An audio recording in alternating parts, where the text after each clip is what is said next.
517,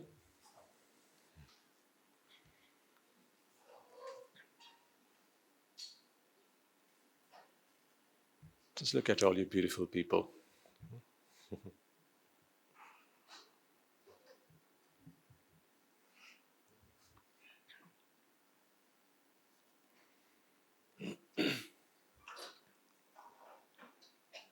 I like your smiles. Are they fake ones or real ones? That is the question.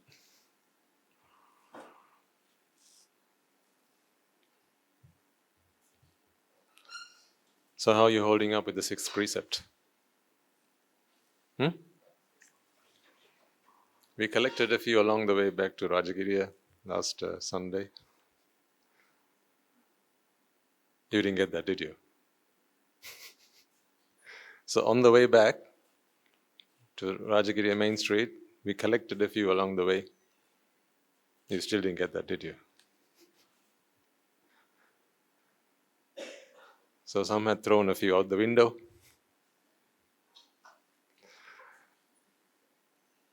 Was it easy to keep or difficult to keep? The sixth precept?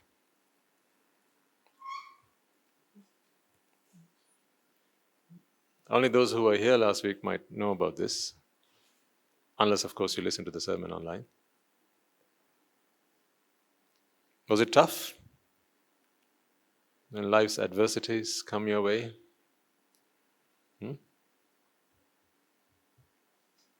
And life becomes challenging? People, that's the problem, isn't it? People. Usually it's people, it's them, isn't it? It's always them. You know what they say? What do they say? They say it's you.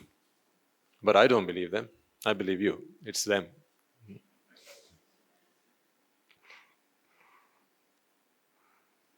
So when people start acting up, people start doing things and saying things, and then you have to keep true to your word.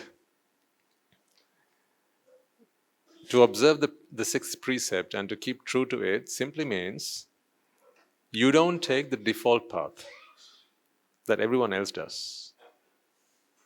Now you know the drill, right? When there's ignorance, there's attachment. When there's attachment, there's a wanting, along with that vexation. And when there's vexation, now you need to relieve yourself of vexation. That is the default path. That's what everyone does. So when it starts getting heated up inside, what do people do? Just like what the pressure cooker does. When it starts getting heated up inside, what's the pressure cooker do? With a loud noise? You heard that? Do you have a pressure cooker at home? Do you? What do you call him? Sorry, it.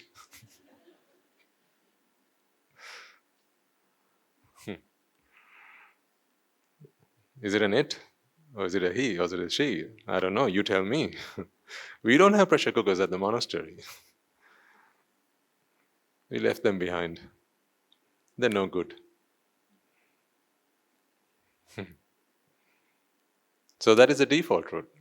When the pressure starts building up inside, it has to be released because people don't know any other way. They don't know an alternative. So then what they do is they relieve that pressure. They just look for a vent and then they relieve it. And if you're standing in front of it, then you get the brunt of it. That's what happens. That's why I always say there are no such things called bad people. Badness gets people. People are victims of badness. That's all it is. We need to be wise to understand that. And then what happens is, inside of you begins to brew compassion. That's what happens.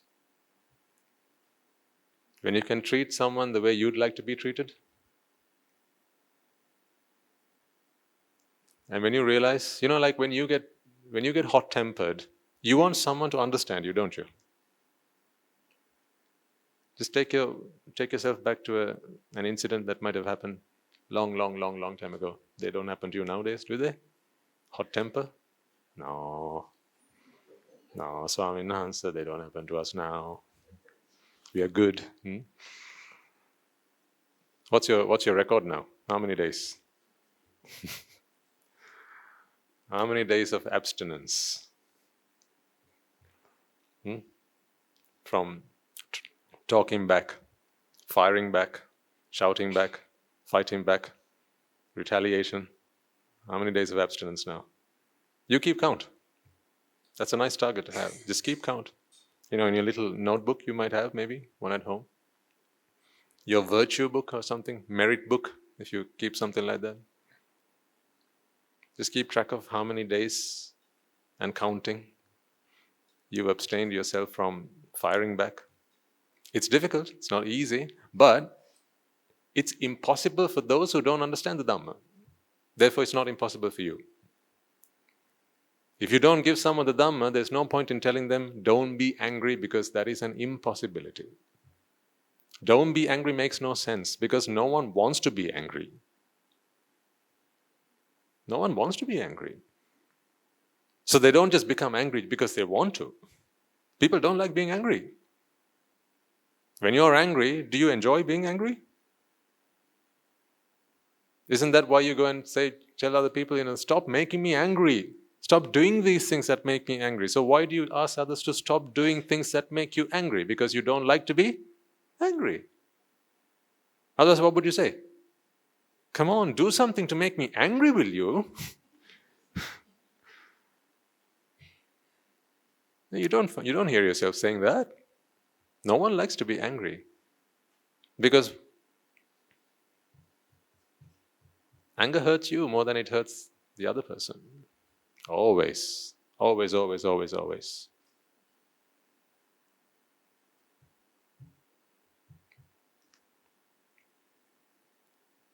You are punished by your anger.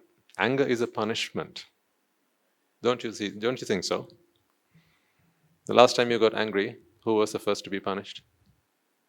Because on times when if you're aware of your where you are and the people around you, and if you really care about them, sometimes you try to control yourself, right? So when you control yourself, that is good, because you just don't vent it out, and others don't get attacked for it. But still inside, it's brewing. Now you are punished, and you can't even let it out. At the workplace, if you're angry with your boss, now what do you do? That's a real dilemma. You really want to get it out, but if you get it out, then you're going to get out. Yeah? So, that's a real dilemma. And that's when the pressure really starts building up. Because so many things that you want to get off your chest, but it's just not the right place and you can't do it. So what happens? Then you get home. And then the poor dog. Who else? The poor wife? And the poor children? Yeah, they all get it. And the furniture? How did that door handle come off?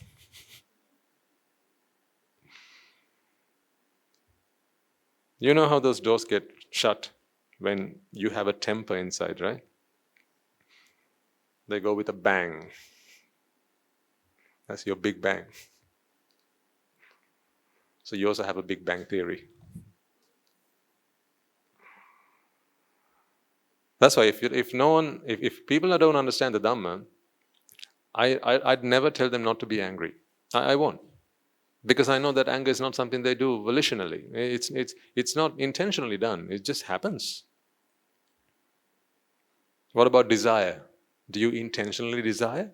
Do you lust intentionally? No, you don't do that intentionally. Lust is a fire. I mean, who lights themselves up? No one does that. People are vulnerable. They're susceptible to the pangs of desire, aversion, and delusion, only because of their lack of understanding of the Dhamma, that's all. That's why here you get the medicine for that. Once you're healed, you need not worry about anger. Right now you may be worried about anger. You may be worried about what you might do, what you might say, and then you later on regret. Maybe as a father, maybe as a mother, maybe as an employee or even an employer, perhaps you're worried, maybe you're concerned, maybe you've been given a warning at work. Mister, learn to control your temper, right? This is your first warning. Second time, third time, you're out. Now you're worried. Maybe you received a formal written warning. Control your temper. And now you're worried because you know that you don't want to be angry, but when anger strikes, who do you run to? That's why what we do here is put in place a philosophy. We give you a philosophy, and once you understand that, you don't have to be worried about getting angry because you won't. This is treating the problem before it happens. Anger management is trying to handle the problem after it has happened. It's like disaster management. You're familiar with disaster management, right? When there are landslides, when there are tsunamis, when there are earthquakes, there are disaster management teams. They manage once the disaster has happened. That's no good in the Sambuddhasasana. That's not good enough. That's not what we subscribe to. We don't do disaster management, we do disaster avoidance. Beat that. We do what? Disaster avoidance. We can avoid disaster. You don't have to manage disaster after that. No, bro, no heartbreaks, no furniture breaks, no glass breaks, none of that sort. No relationship breakdowns. No. No divorces. No. This is disaster avoidance. So that is what the sixth precept is about. I would not precept you with the sixth precept if I had not given you the Dhamma, if I had not been giving you the Dhamma for the last however many weeks. We did the 50th sermon only a few weeks ago. Which one is this now? 60? No? 58? 58? Something like that. So 50 weeks on, and I feel now you have something to manage yourself with. Now you have some understanding of the Dhamma such that you have now applied the Dhamma to an extent where even if anger arises in your mind, even if you're hurt because of what someone else has done or someone else has said, even if you're hurt, you realize it's only hurt people that hurt people. You realize that hurt is something you make within you. It's not something that someone gives to you. So once you realize where hurt's coming from, where it's born, now you can go there and quell it once and for all. But if you believe that hurt comes from the outside, then of course, you try to deal with it where you think it arises. Most people point their finger out and say, "Don't make me angry." Don't they? Because where do they think anger comes from? Others. Therefore, they're forever miserable. Where does loneliness come from? Still people think others make them feel lonely. Please don't leave me. Haven't you heard people say, "Please don't leave me, I'll be lonely." So where does loneliness come from? The actions of others, apparently. Don't do that, it makes me angry. See? People think other people's actions make them angry.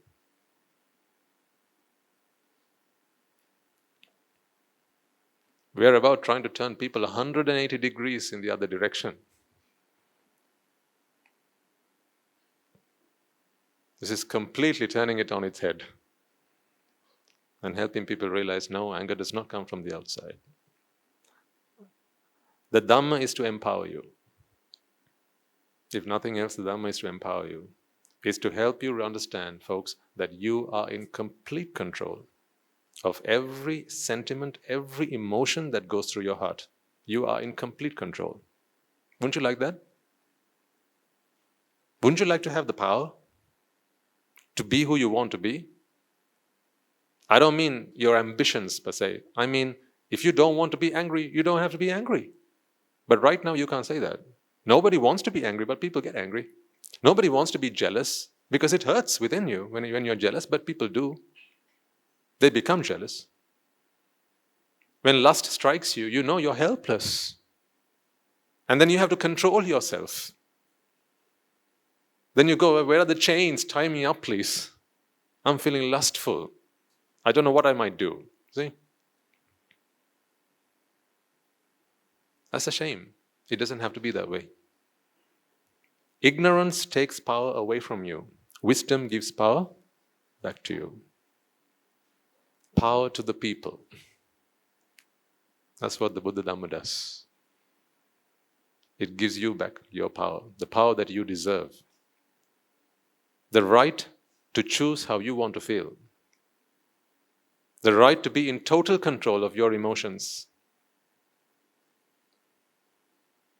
If you want to be happy for the rest of your life, you can be. If you want to be joyful for the rest of your life, I tell you folks, you can be. You can. It's completely in your control. No one can take it from you because it was never anyone's to give to you. Once you realize that, now you're a free man. That is total independence. Make me angry if you can. I dare you. But if you do,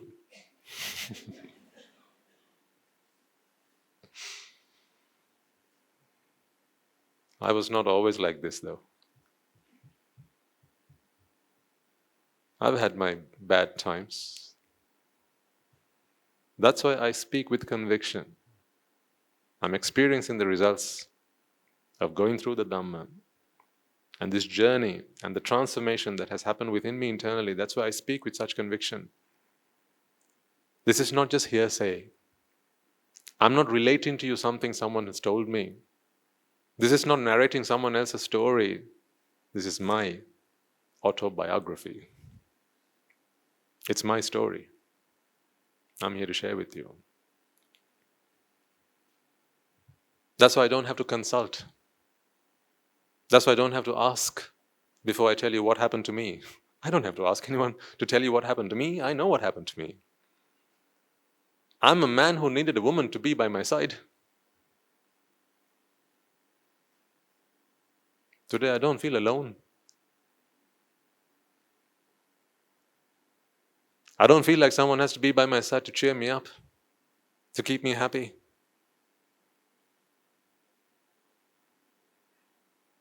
See? I have regained my power. What ignorance did to me was drain me of my power and made me feel helpless. It took me down on my knees just as much as it does many other people around the world. It brings people down to their knees. Have you not seen people on one knee in front of another saying what? Please make me happy.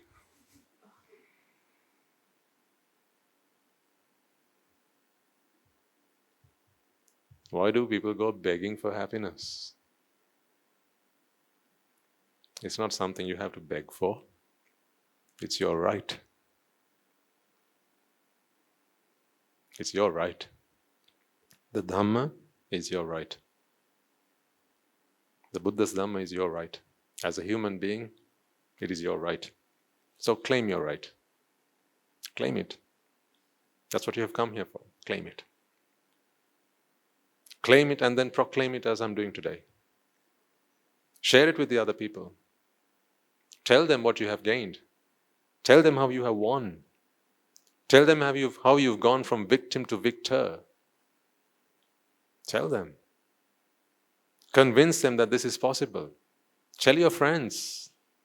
But once it has happened for you, not before. If you just walk down and say, I don't get angry anymore, and then they try and tease you, and then they call you shorty, and they call you baldy, and they call you fatso, and if you get worked up, you get angry, and then you're just lying. You still get angry.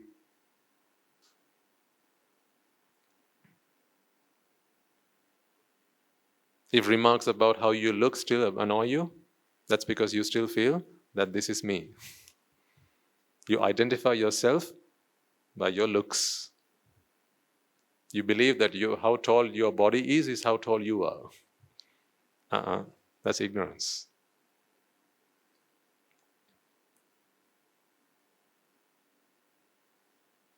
We are fighting for freedom, yes, but in a very different way.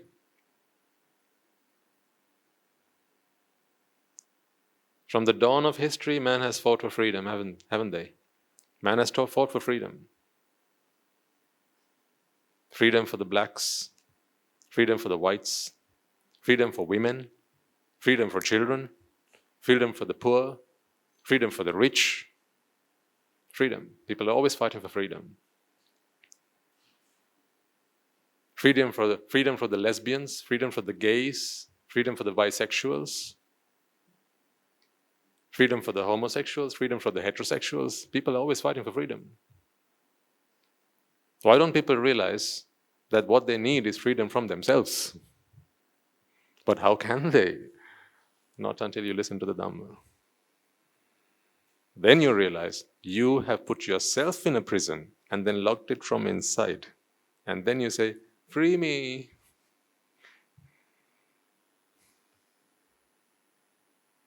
That's why I said, this is power to the people. No one can entrap you. No one. You believe, if you feel that you are a victim, it is because you are a victim of yourself. That's why. That's why the sixth precept is to remind you that you are responsible for your own happiness, just as much as you are responsible for your own suffering. Once you take complete responsibility of that, ladies and gentlemen, now we can talk. Until then, this is just music to deaf ears.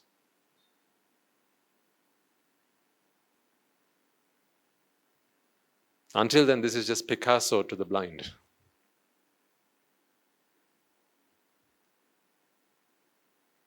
So that is why I want you to fasten your seatbelts. That is what the sixth precept is all about, fastening your seatbelts. From here on, no more retaliation. No more raising my voice up when I'm annoyed. Because I'm here to realize that annoyance is something that happens within me, I create it, and I suffer.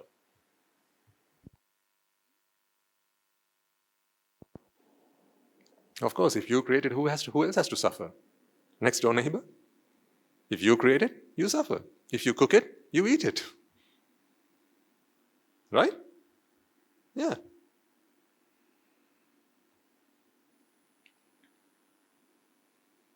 But like I say, I would not have given you that precept if I had not armed you with the Dhamma initially. That's why 50 weeks of making, that's what happened.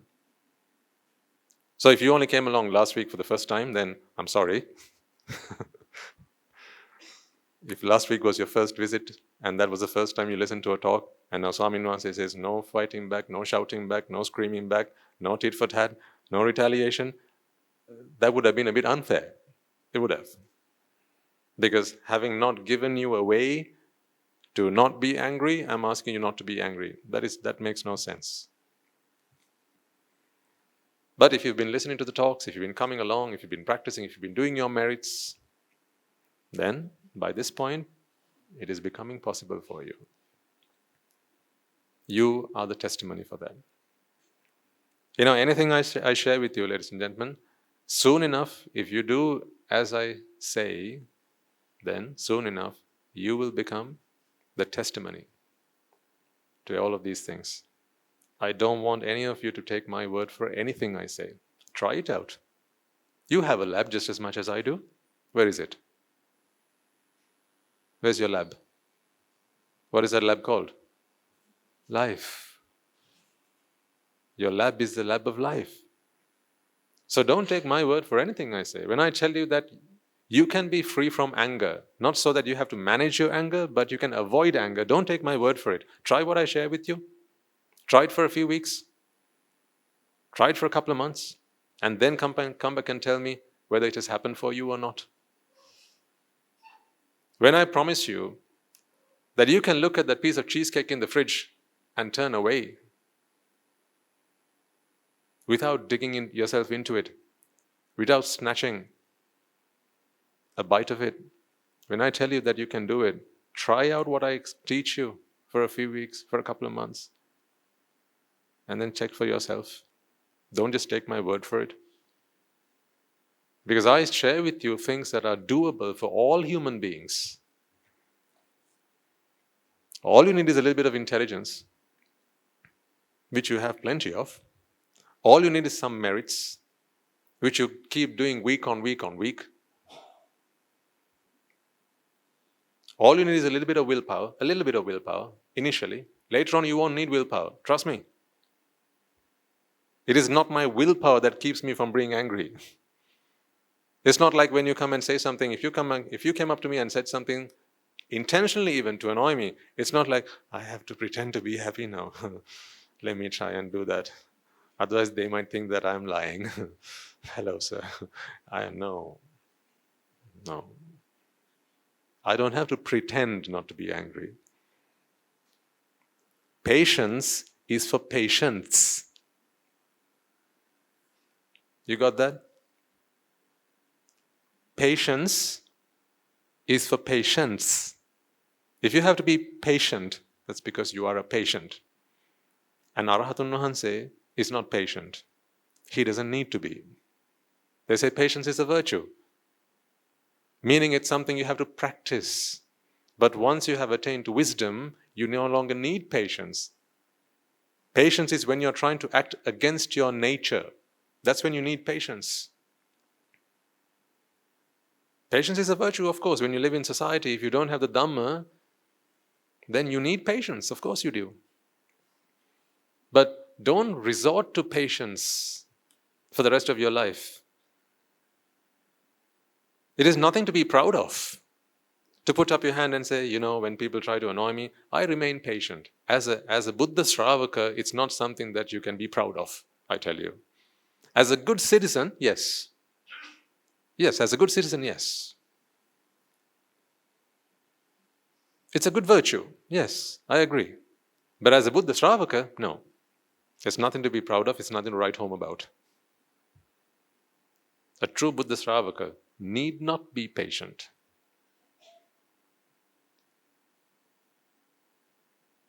Because if there's no pressure building up inside, then why do you have to be patient? All of this is possible. All of this is doable. Hang in there and do as I say. You will win. You will come out victorious. How do I know? A little bird told me so. How do I know?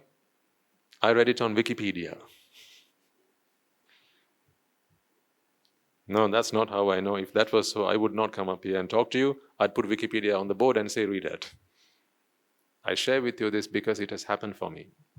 Like I say, I was not born this way. I was born with the same defilements like every human being. Wanting things, yearning things, longing for things, needing things, crying, weeping, grieving, jealous. All of that. I came with the full package. There was nothing lacking about me. My parents were so proud.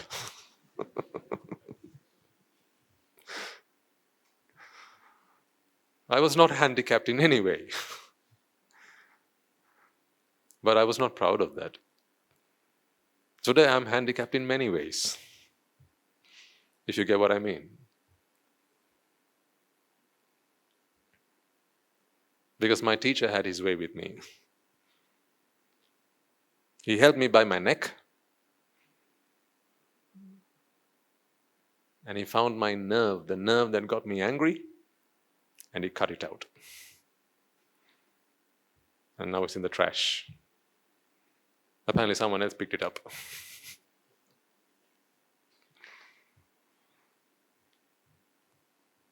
Then there was a nerve that wanted me, that got me lusting. So he got a pair of scissors, and then he cut that. And he threw it away. So now I'm handicapped in that way. So don't come asking me. for my hand in marriage. I'm handicapped. I can't make you happy that way anymore. Sorry. No, he thinks I will walk and ask him, what does he think he is? Just saying. I know beautiful people like you don't need people like me. I'm just saying, right? All I'm saying is, folks, independence is just within reach. It's just out there. Just there. Just reach out, grab it, it's yours. It's only a sermon away. That's how far independence is. One sermon away. Perhaps today you're going to hear that. Maybe. I don't come with an agenda. I just start speaking and see what comes out of my mouth. Sometimes I'm surprised by the things I say. You know that, right? Where did that come from? That's because it's not me who create this stuff. This is the work of God. It's not me who create this stuff. This is vipaka.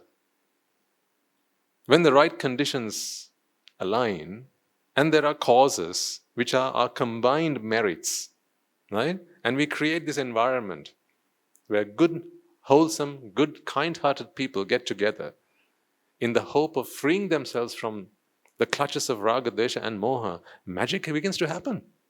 That's not my doing. If you don't do any merits and you just come here and sit down like a couch of, bag of potatoes, nothing's going to happen. I'll be sitting here scratching my head wondering what are we going to talk about today.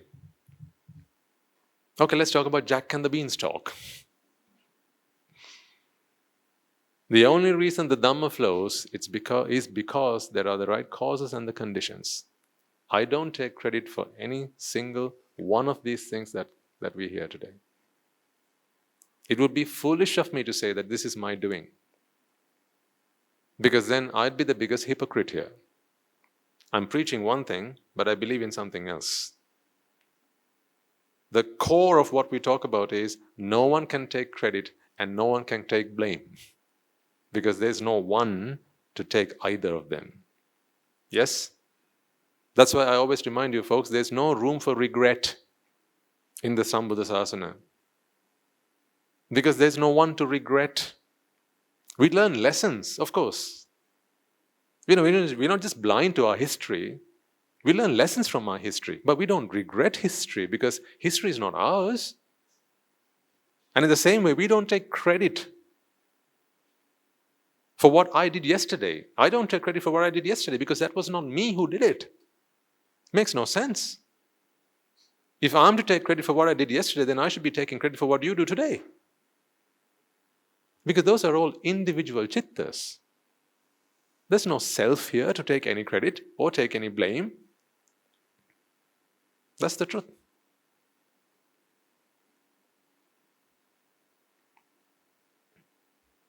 Are these words making sense to you? Because it won't make sense to everyone. That much I know. If it's making sense to you, it's because you have the merits to understand what I mean. Sometimes you have to read between the lines.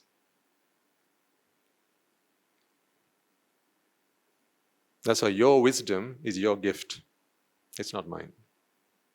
What you understand from what I say is your own making. That's your gift. So give yourselves a pat on the back. When you free yourself from suffering, give yourselves a pat on the back. It's not my doing. I don't take credit for it. If there's anyone you want to give credit for, it is the Buddha. Buddha is truth. Buddha is wisdom. That is what Buddha is. Through this course, a Buddha will be born in each and every one of you.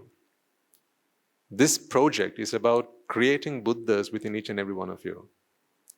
And to do that, all we have to do is take the chisel and take the hammer and chisel away the bits about you that are not Buddha. That's all. What's left is the Buddha. You have the Buddha and then some. That's the problem. You try to be more than the Buddha.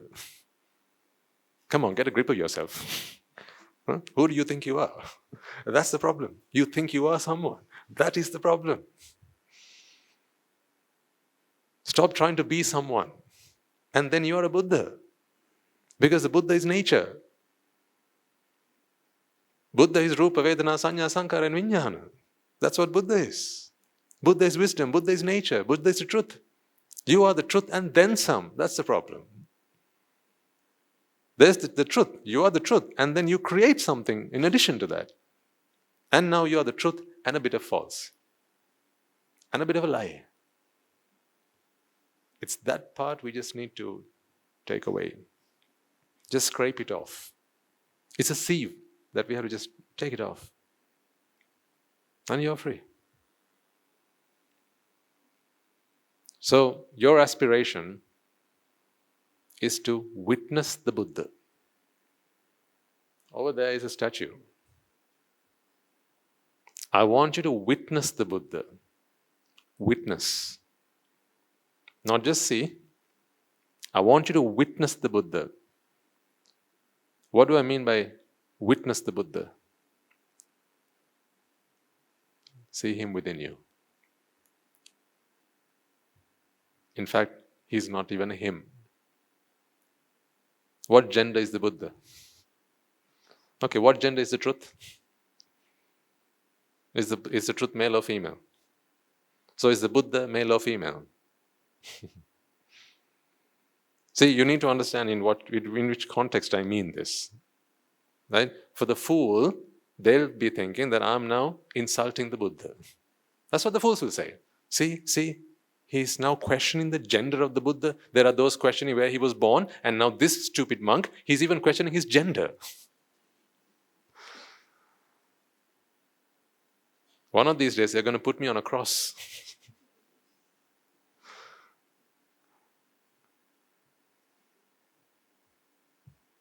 But, this is not for the fools.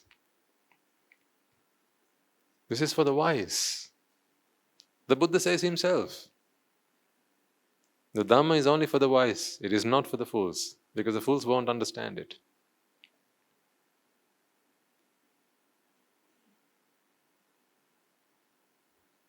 So, do you want to observe the sixth precept today as well? Sure? Okay, give me a virtual show of hands if you kept it over the last week. Virtual.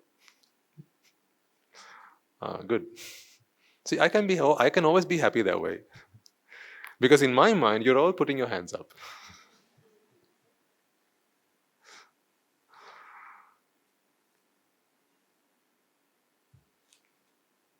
That's how I think. I think you've all been very good at it, right? And you've all kept to your precept, and you've never, over the course of the last week, right? You didn't shout back at anyone.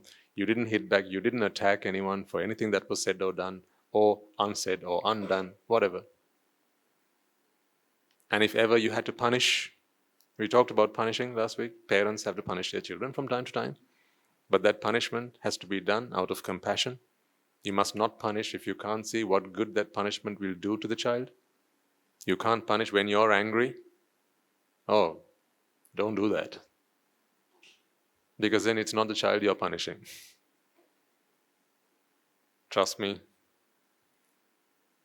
For your sake, trust me. When you're angry, don't punish your child. You should be able to punish your child the following day for what he's done today. Can you? You should be able to punish your child a week later for what he's done today. But that is virtually impossible if inside you are pressuring up, you're heating up, you're burning up inside. Now you just want to relieve yourself of that vexation, that anger. And so what do? You give him the cane treatment. But if you're sensible and you're not vexing up inside, then you should be able to call your child, Puta, now I'm going to punish you for what you did last week. Last week I didn't punish you because I was angry. But now I'm not. You did something last week. This is why you should have done. This is what you did. So I'm going to punish you now. Please don't do that again. Understood? You should be able to do so. So, you ready for another week of the sixth precept? Yes? Fabulous. Right, let's take a moment then to bring our palms together. in veneration of the great Master, who is the Father of freedom, who has shown us the path, who is our light, our beacon of hope and our beacon of light, to cross the path of samsara and to attain the ultimate bliss of Nibbāna. Namo tassa bhagavato arahato samma sambuddhassa. Namo tassa bhagavato arahato samma sambuddhassa. Namo tassa bhagavato arahato samma sambuddhassa. How does your understanding of the Dhamma actually help you be like that? Metta sahagatena cetasa viharana. Let's try and make sense of that. You know what metta is? Your understanding is loving kindness. There are many words for it. Actually, metta is something that transcends the word itself. I sometimes wonder how the Buddha came up with these words, because I don't know. For me, it doesn't quite encapsulate these meanings. I mean, what is Nibbana? Nibbana is not Nibbana. That's the thing. How can you capture something that is beyond this world into a word that is worldly? It makes no sense. Is mother's love love? How much does your mother love you? She loves me. Does that actually do justice? When I ask you the question, does your mother love you? You say yes. Do you feel that you have completely conveyed the love that she has for you in just that one word? Yes. Does she love you? Yes. It doesn't do justice, does it? Because we are trying to use a word to convey something that cannot be quantified. But as soon as we start putting syllables and letters and words and sentences, we are always quantifying things because we want some way to identify something. Just the same as you call yourselves me. You're trying to quantify something that is infinite. Once you realize that, you will stop calling yourself that. Right now, you think that you are a package. 60 kilos, this 5'6", right? You think that's you. What you don't realize is this is just energy. Because in this world we live in, everything has a quantity. As I say, money can buy. Well, I don't know. I think some people say most things, others say anything. Yeah? Because in the world that we live in a world of zeros and ones. So everything has a value. Everything can be quantified, or at least people think everything can be quantified. That's why everything's put on a scale. People measure themselves against each other. All because people think that they can be compared, they can be quantified and then compared. But the truth is, you can't compare things like that. How do you compare? Tell me which one's better? The sun or the moon?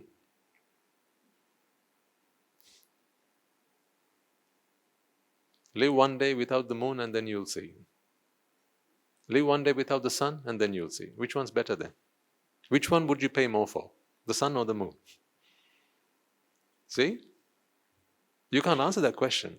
Just having the sun itself won't do. Yes, scientists will say that it is the moon that reflects the sun's light and that's how you see the moon. I'm not talking about seeing the moon. I'm talking about the moon's presence. Without the moon's presence, you won't have the oceans and the way that the waters work in that way. You don't have the tide. You don't have plenty of things without the moon. The seasons would change. The world we know it would not be the same without the moon. But what about the sun? Well, the world we know it wouldn't be the same without the sun. So which one would you pay more for? But people, in their minds, human beings, they tend to quantify things. And that's wrong. People tend to quantify things, ladies and gentlemen, because people see things as units. That's why. They see things as entities. The moment you start to see the world as entities, now they have dimensions. Don't you have dimensions? This board, it has dimensions. The physical world that we know, it has dimensions. Do you know who created the physical world? A mind that thinks in dimensions created the physical world. Did you know that there's a world called the Arupavachara world? The formless world. In that world, there are no dimensions. Why? Because once the mind realizes that these dimensions are pointless, they're worthless, form need not take dimensions. Now the mind does not create such a world. The demon always creates its abode. That's the way it works. Translate that to Sinhala, it will sound more familiar to you. The Yaka and his Vimani. Yeah, the devil always creates its abode. Before we go somewhere, we create that environment for us. The same concept applies to heaven and hell as well. You create your heaven before you go there. You create your hell before you go there. So we live in a world of dimensions because our minds think in dimensions, because our minds always need something to grasp. That's why you were born with 10 fingers. So you can grasp. Anguli. That's why once you come to the sasana, you do Anjali. Anjali Karani, yes, is one of the virtues. What about Anguli? That's how you create the world. This is to fight. Anguli. You've heard of Anguli Mala. Anjali. When you let go. That's why in our culture we greet like this. Ayubowan. Not like this. Not like this. We don't grasp. We let go. That is our culture. Our culture is heavily influenced by the Noble Triple Gem. See, no clenching, letting go is what we have come for. You don't do this. Now don't stop doing this. You do that, right? When you're out there, you do that. But you don't do that with the Swami Nwanse, do you? What do? You do this. In our tradition, in our culture, we do that. When you greet your teachers, you do that. Because once you are in front of your teacher, this is a mark of why you are there in front of your teacher. Why you have come to see your teacher. I want to do this. Do what? Let go. Not grasp. Not cling.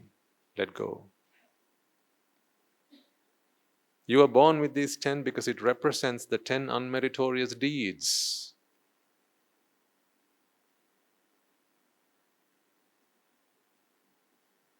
Panatipata. Adinnadana, Kamesumichacha, Musavada, Pisunavacha, Parushavacha, Samprappalapa, Abidya, Vyapada, Mithya Dushti. In your mind, you create your abode before you settle. But now, once you have an understanding of the Dhamma, you let go.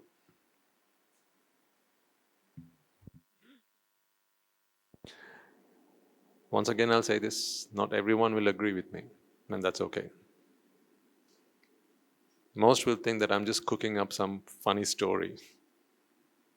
If this doesn't make sense to you, if you are not happy to accept this, what should you do? Come and fight me. Let's have a debate, shall we? You don't need to debate with me because you're always right and I'm always wrong. So you don't need to debate with me. If ever you feel like you have to come and debate with me, You are always right and I'm always wrong. Now there's no reason to debate.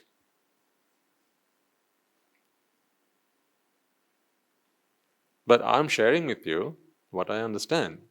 Paticcasamuppada is the philosophy through which you can explain everything in this world. The principle of cause and effect. So if this is an effect, there must be a cause for that. Why are we not born with 11 digits?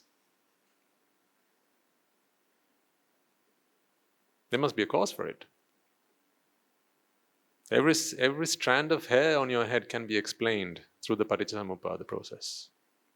Every strand of hair, every cell in your body is a creation that is a result of causes. I don't have the wisdom to explain all that, but if you asked a Buddha, he would tell you why a single strand of your hair, part of it is grey, the other half is black, and the other half is coloured. And at the end of it, it's split. He'll tell you why. That is because he is Lokavidu.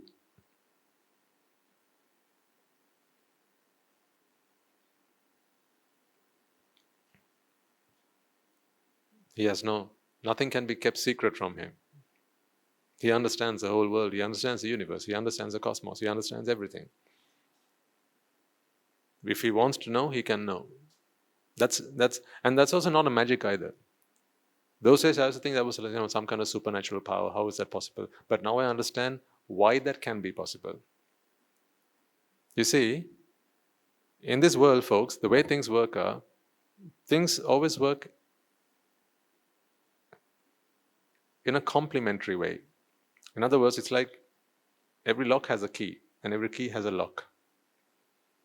So they work in complementary pairs. In other words,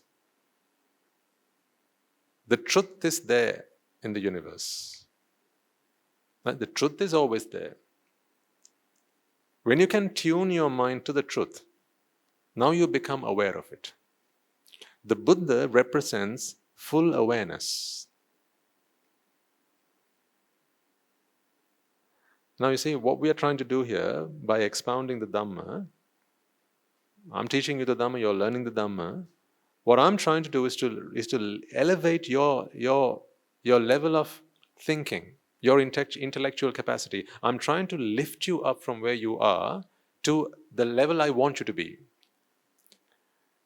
And we are doing this through a series of talks, and along that you're doing merits and all that. Step by step, you're lifting yourselves up. So you see, the way you understand the Dhamma today may not be how you understood the Dhamma on the first week. In the first week you came along and you understood something. The second week you understood a little bit more of something. By the third week you thought you were completely confused. And then came the fourth week and you thought, nah, forget it, I'm just going to give up. But then for the fifth week they started giving free sandwiches, so you thought, I'll come anyway. Right? So you carried on, and then today you're glad that you carried on. Can you remember the person who came here on the first week? Do you remember them? Is it the same person that you are now? You are a different animal altogether, aren't you? Transformed, beyond recognition. If the two of you were kept side by side, you'd say, that's not me. Oh no, that's not me. Please take them away, don't insult me. Just as much as I feel about my journey. So what we're doing is we are creating an environment within your mind so that it's like an antenna. Once we tune you, you then become aware, you then become receptive to the truth that exists in the universe. I am not inventing these truths for you. All I'm showing you is how you can acquire the same wisdom that anyone can simply by tuning your mind to it. That's what we're doing. This is more like mental calibration more than anything else. Tuning it. That's why we do merits. So the Buddha, because his mind was pure, perfect, now that mind is receptive to all truths in this world. So to whatever degree we can tune our minds, to whatever degree we can cleanse our minds of ignorance, to that degree you can be aware of the truth of this universe. That's all. He is special, I give you that, That's why he's the supremely enlightened one. That's why he's the fully awakened one. That takes a lot of time and effort to achieve to that state. But the thing is, anyone can. If any of you wanted to become a Supreme Buddha, it's within your reach. It's not an impossible feat. It'll take you a mighty long time, but it's possible. It's possible. It was one of the things that appealed to me initially as a Buddhist. The fact that I was of a religion where the leader of the religion says that I can become like him if I wanted to. That appealed to me initially. Now I know that I can and how I have to. I don't want to. But it appealed to me initially. That it was not forbidden territory. That I could question, how does one become the Buddha? And to those questions, that they were not forbidden questions. They were not questions to which no answers were offered. That appealed to me. But I'm not saying that is the making of a good Buddhist. The making of a good Buddhist is not someone who understands those things necessarily. It's someone who understands who they are. That's the making of a good Buddhist.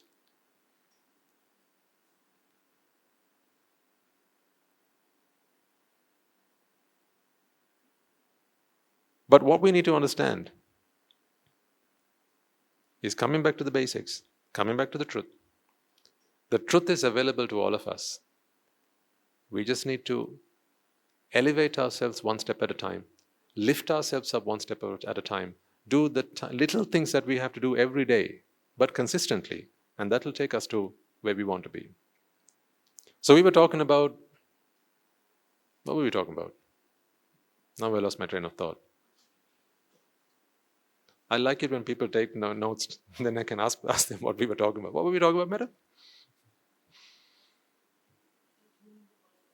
Tuning the mind, and before that? Anyone remember what we were talking about? We talked about sandwiches and then? Yes, and then before that? How did I get here?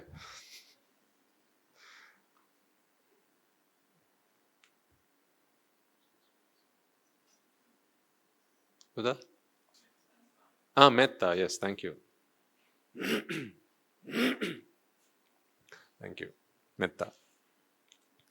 So I was trying to get to the point of how we can get to that point where we can be compassionate. That's where we started. I said, loving kindness does not actually capture the essence of what metta is. And then I started to say, I don't know how the Buddha comes up with these words, so I better not continue because I'll get lost again. Right. So metta. Metta sahagatena cetasa viharanang samadhiyami. That is the precept that you took on. To understand how to be full of metta, let's actually turn the question on its head and ask ourselves why people are not of metta. So let's take the opposite of that. Let's flip it around. Why does metta not work within us? Why don't we always have metta? In which moments, in which instances do we not have metta the way that we want to? Why is it that we have to take this precept? Because a precept is a training rule, essentially. So we are training ourselves to be always full of metta towards all sentient beings. That is the training that we are doing. Why are we not always full of metta then? To be full of metta, we call it loving kindness, compassion, whatever. Let's just call it metta, because that's the word the Buddha chose.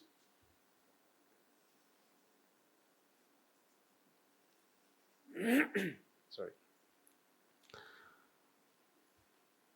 To be full of metta, to have a heart of metta, for that to be your temperament,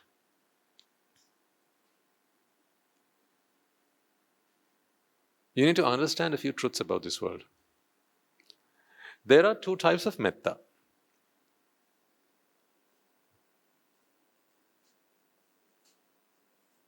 One is worldly, also called laukika. That is a Sinhalese term. Laukika, meaning worldly metta. Then there is noble metta, arya. So you can call it supramundane, you can call it lokottara, or arya, it's fine. There are two types of metta. This is very much practiced all over the world. Mothers have it towards their children, and children towards their parents. Friends have it amongst themselves. It's a sense of willingness to help, look after each other, to be there for the other person. Right? It's about being nice and being gentle and being kind. Are they bad things? No, that is where we must start. If you can't be this, it's virtually impossible to get to that. Because this earns you merits. Can you all see the board? Is it up there? Okay. Worldly metta earns you merits. Noble metta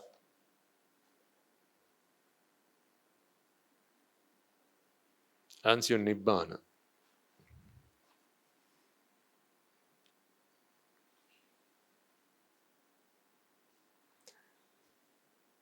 Merits help you come across a teaching that teaches you what noble metta is, that gets you to Nibbana. Now you see the path. Make sense?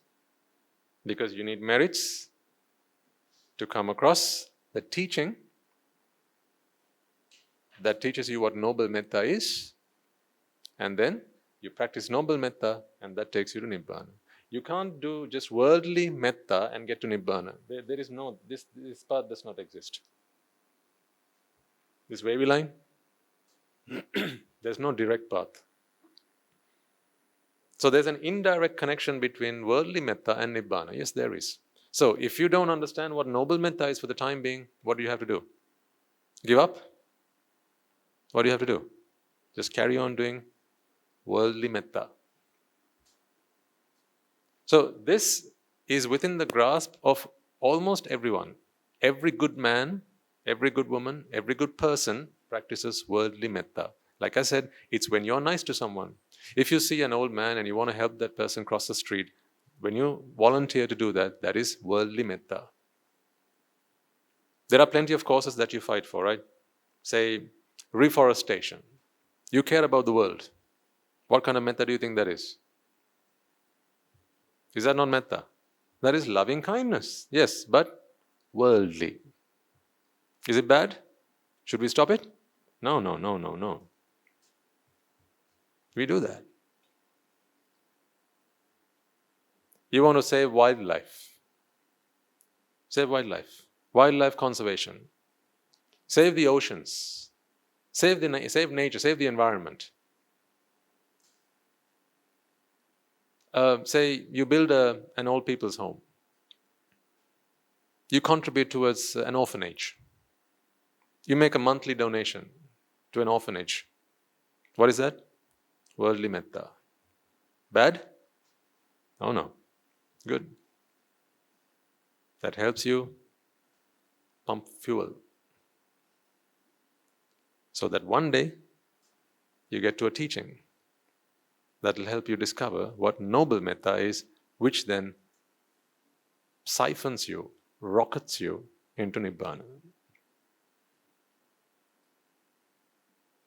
As the Buddha says, Ma bhikkhave punyanam bahayitta, sukassetang adivachanam punyanti. The Buddha says, monks, do not fear merits. As some might say, you may hear in some circles, some schools of thought, they talk about this. Don't do merits because it takes you in samsara. If you go to that sermon, please don't come to this sermon. I mean, pick one or the other. Because here you'll be hearing all sorts of things completely against that. The Buddha says, in his own words, Do not fear merits. This is the advice he gives to monks. Now what about the lay community then? If he says, Ma bhikkhave, who is bhikkhave? Monks. Ma bhikkhave. Ma bhikkhave is not my monks. Ma is to avoid.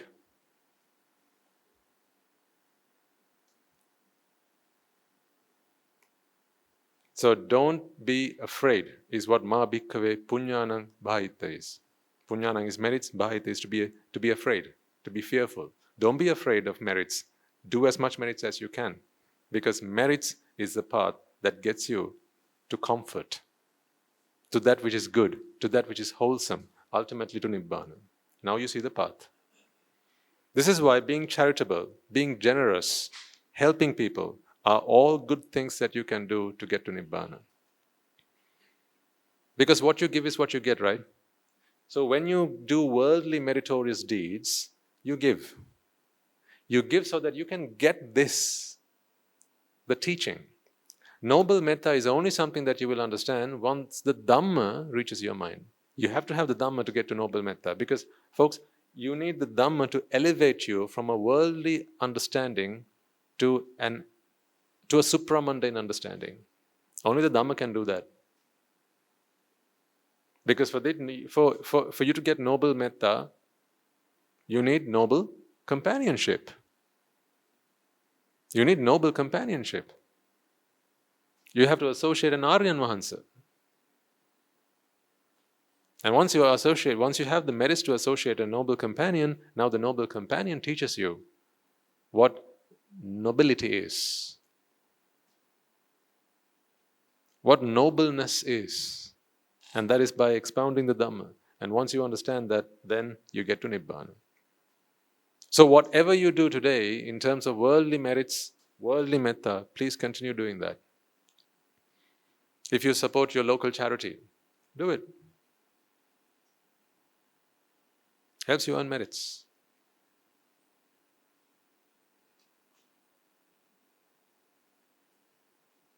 If you support your local church, do it. If you are the patron of your local mosque, do it. Don't stop that. But that is all worldly.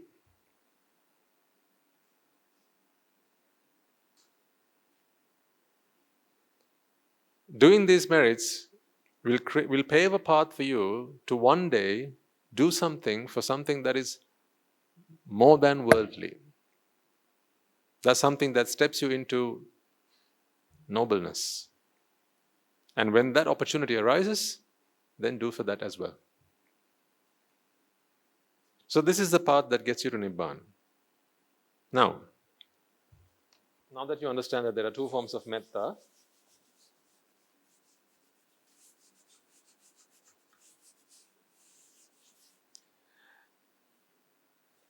right from a very young age, when we if you remember time from Dhampasa, when you were younger, or even at school, do you remember you used to do metta bhavana? I would have gone something like this. May I and all beings in all worlds be happy, be well, free from suffering, and so on. Right? This is worldly. This is worldly because when you contemplate along those lines, along those words, along that, let's call it a bhavana karmasthana, if you will, when you contemplate along those lines, you're talking about I and all beings. That's to whom you spread your compassion, to I and all beings. Where there's an I, there's always a self. And when there are all beings, well, your sense of self is what separates I from the rest of the world. So when you are the I, all beings are the rest of them. So now you have divided the world into two parts, me and everyone else. What is the crux of Buddhism? That there is no such separation in this world. It is jati that happens in the mind, Jati is the product of the Paticcasamuppada process that works in the mind, that creates this separation in the world, when ultimately there is no such separation. This is how we perceive the world because of our ignorance. That's why right now, folks, you think you are an individual and the person sat next to you is another individual. That's why when one hand hits the other, you don't say, "Oh, sorry." But if you bump into someone else, you apologize. Should you not? Of course you should. But they expect that. If someone bumps into you, you expect them to apologize because someone else has bumped into you. Someone else has bumped into you. But if you say you're eating something and you accidentally bite your tongue, now what do? "Oh, I'm really sorry. I'm so sorry. I'm so sorry." Do you keep apologizing to yourself? Why not? Because who did that to whom? I did that to myself, so therefore no apology required. But if someone bumps into you, now an apology is required. What does that tell you about yourself? That this is all me, and that is another person. So when another person bumps into me, they have to apologize. Whereas if I do something to myself, no apology needed. Ignorance wholesale. Honestly. Because in both instances, you just had energy. Now, I'm not for one moment suggesting that you must not be polite and courteous in society. Of course, we have to apologize, we have to have our T's and our Q's and all that, and that's all good. Right? We must be like that. But what I'm saying is, our sense of expectation that others must apologize to us, you mustn't have that. I always want you to think in these terms, folks.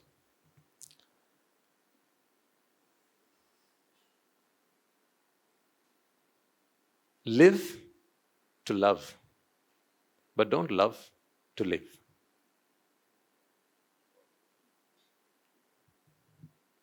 What does that mean to you? You live to love. Meaning you live so that you can show love and compassion and kindness and generosity and charity and benevolence to everyone around you. But don't love to live. If you love to live, then you are someone who expects the same from everyone else. Because that is what living is. Expecting that from others, expecting others to be courteous towards you, expecting others to be polite towards you, expecting others to say sorry and thank you and all that to you. Because what happens when you have those expectations? You are setting yourself a trap. You're just walking into it. So as Rahatan Mahan says, as practitioners of Buddhist philosophy, Buddhist teaching, we must all live to love. We live to love, but we don't love to live. Do you see the distinction? That's where the Dhamma must take you. To a state of mind where you only live to love. But right now, what are you? Right now, what do you do? What are you? You love to live, right? Yes. Right now, you love to live.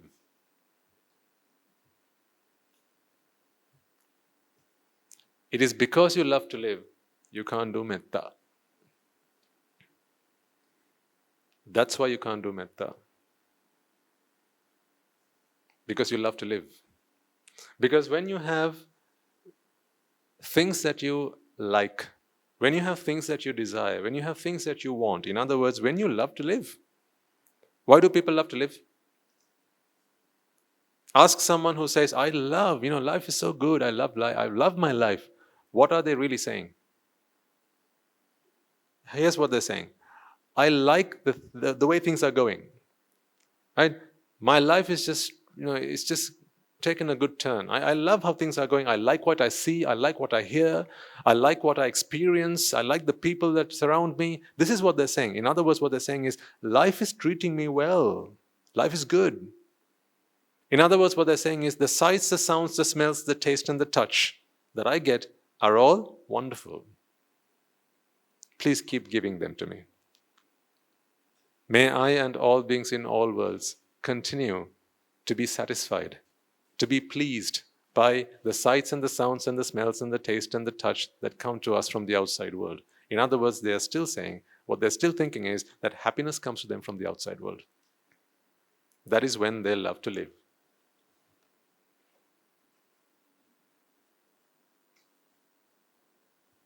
Because to live is to see. Is it not? What do you do as you live? Were you alive yesterday? Is that a difficult question? Were you alive yesterday? How do you know? Because you saw. Yes? You saw. Saw what? Well, just about anything. As long as you saw something, you know that you were alive. How do you know you're alive right now? Because you can see. What else can you do that proves to you that you are alive? You can hear, so you know you're alive. You can smell, you can taste, you can touch, and you can think. These are the 6 senses that prove to you, that convince you, that remind you that you are still alive. Just imagine if you couldn't see, smell, hear, taste, touch, or think, would you still say you're alive? Would you? No, what would you say? Well, you wouldn't say much, would you? You wouldn't be able to say much by that point. How does a doctor say that someone's dead? When they can't see, smell, taste, touch, hear, or think. So, the aggregation of those 6 things, more or less, right? Either all 6 of them, or at least 5 of them, 4, 3, 2, 1 of them, at the very least, right? At least if you can think, the doctor might say that you're still alive. But generally these days, people, they check your senses, 5 of them, and if they're not working, they'll probably say, you're dead. Many a time, they pull the wire when the person is still alive. Because thinking still happens, but the 5 senses have stopped working, and what do? They pull the plug. Let's just hope you don't have to be in that situation any day. And particularly, if the decision has to be made about your own parents, please walk away. Please walk away. If the decision is to be made about your parents, and the doctors come and ask you, well, she's not blinking, she hasn't been breathing, the machine's keeping her alive, she's not responding to anything, I don't know, she looks dead to us, we're not sure. Shall we pull the plug? If it's about your parents, just walk away. Then you'll ask me, so is it not my responsibility to answer that question? I'm the child, so I'm bound by duty, I have to answer that question because I'm the one who's paying the bills, perhaps. These are the little traps that samsara gets you into. At that point, you are on the horns of a dilemma. I know. As the only child, perhaps you have to make that decision, but if you make the wrong decision, then you have just committed matricide, which takes away any hope of you attaining Nibbana for a very long time.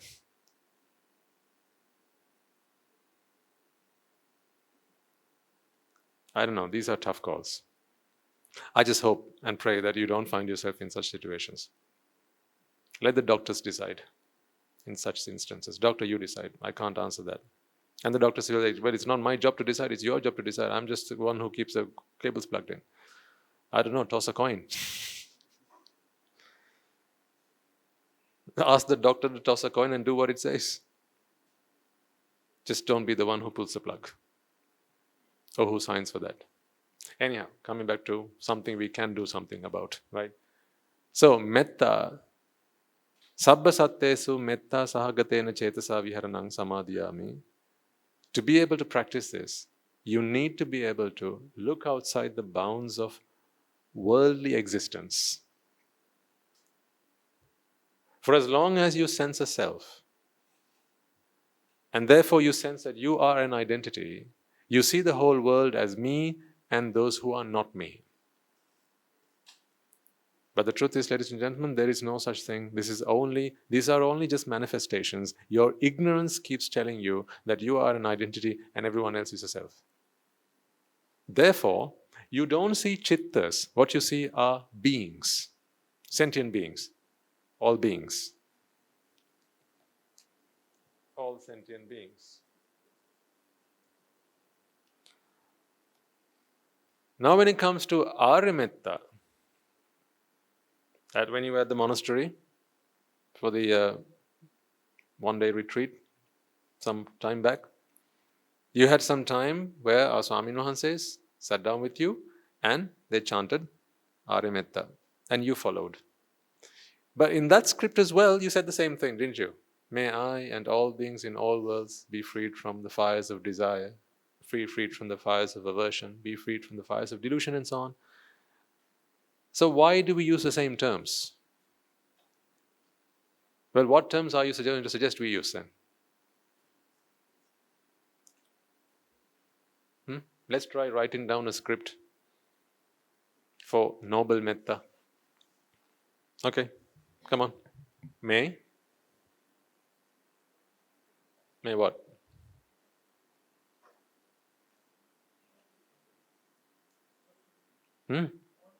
All? No, again you have living beings. All living beings meaning you still quantified them. You're all living beings. But what we're saying is, your understanding of Dhamma, meaning when you are of noble understanding, your realization is that there are no such things called separate entities. Yeah? All there is manifestations that aggregate as energy. Now, how do you identify them? What name do you have for them? May what? Chittas. So, may? You can't say I. May all chittas.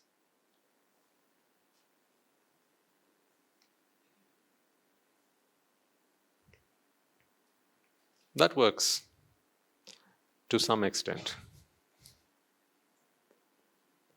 That works to some extent. I say it works to some extent because as long as you understand that a chitta is also just a manifestation, it's okay. Because a chitta is also not something that is an entity. A chitta only survives for as long as the causes that sustain it survive. So a chitta itself is not a fixed entity. It's not just the sentient beings that are not fixed entities, ladies and gentlemen. Chittas themselves are also not entities because they are also natural phenomena, which are manifestations, which are instances of anicca. But it's okay to use the word chittas, as long as you understand that when I say the word chitta, I simply mean an aggregation of energy. Well, now it goes back to the point. It goes back to the original karmasthana, all beings. Well, if chittas can be said with your understanding that they're only manifestations, why can't you say the same of all sentient beings?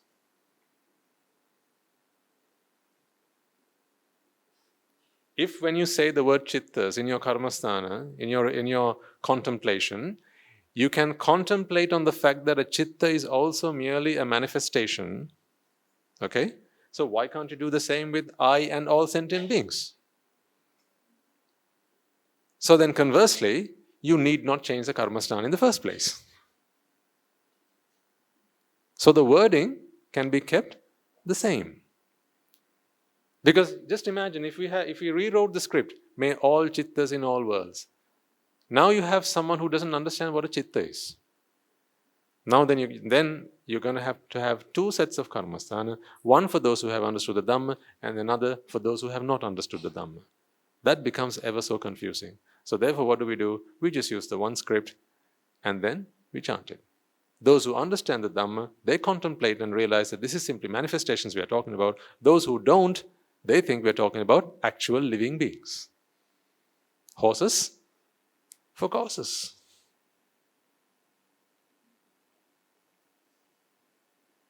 What I mean to say is, Nibbana is not in any of these things. It's not in the words that we use. It's in the way we interpret. It's in our comprehension. It's not in the words that we use. Any karmasthana that you listen to does not have Nibbana encapsulated within it. Etang santang etam panitang. Yadidang sabba sankhara samato. Sabbu padipati nissaggo. Tanhakkayo virago nirodho Nibbānanti. That is a karmasthana. These are merely words. It's an attempt to encapsulate the essence of Nibbana, but it is not Nibbana. Like, how much does your mother love you? This much. Does that actually encapsulate how much your mother loves you? Does your mother love you? Yes. Does that actually convey the real love that she has for you? Yes. Yes. These are not things that can be quantified. We are talking about unquantifiable things here because they're not entities. Nibbana is not an entity. It is the only thing that is not an entity. Because Nibbana is the only thing that is not an entity, you can't use words to comprehensively capture what Nibbana is. It is simply something that the wise understand. What these sermons are meant to do is to help wisdom to arise within your minds. I can't give you wisdom. Wisdom is not something I can transplant. Wisdom is something that has to arise within you, but these words will create the environment for that. Please remember and please understand that none of these words actually has Nibbana within them. So just merely listening to this talk, you're not going to attain Nibbana. Because in these words, Nibbana does not exist. Now then tell me, sorry, I don't mean to burst anyone's bubbles, right? But I have to tell you the truth. Some schools of thought believe that by chanting a certain sutra over and over and over and over and over again, you will ultimately attain Nibbana. I don't understand how that works. Who am I to say that it doesn't? But here's what I can say. I don't see how that works. If that is so, all you have to do is come every Sunday morning. I don't have to do a sermon for you. I'll just sit down and go, Nibbāna. Right? You just come here, sit down, listen to it. And in fact, you don't even need to come. I'll send you the tape.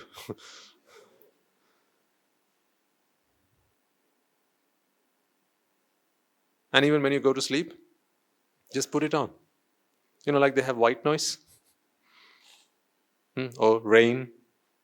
People put these things when they go to sleep. And so you just put this chanting. Nibbāna, Nibbāna. Ting, ting, ting, ting, ting, ting. Nibbāna.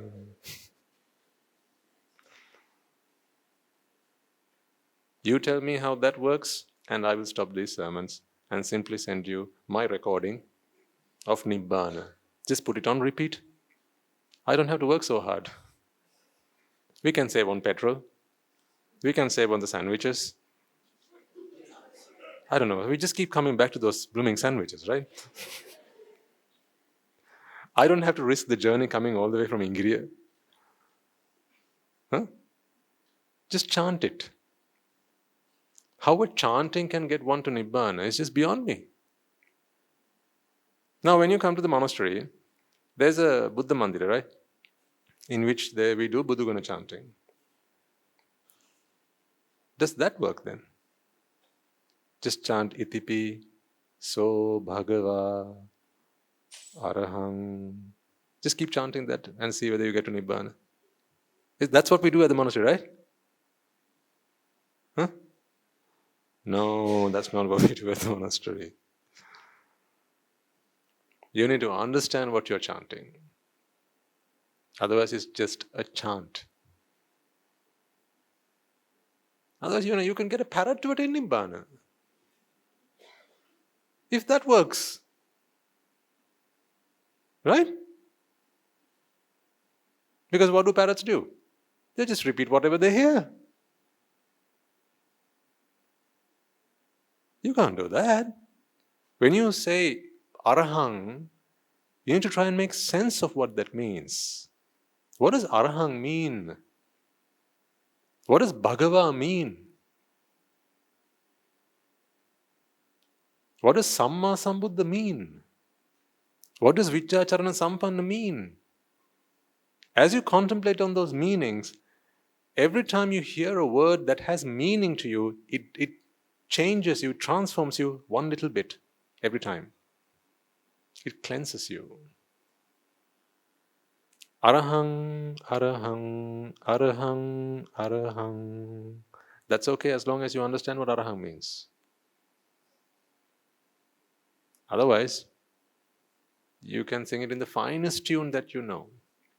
Won't make the slightest difference. That is only my opinion.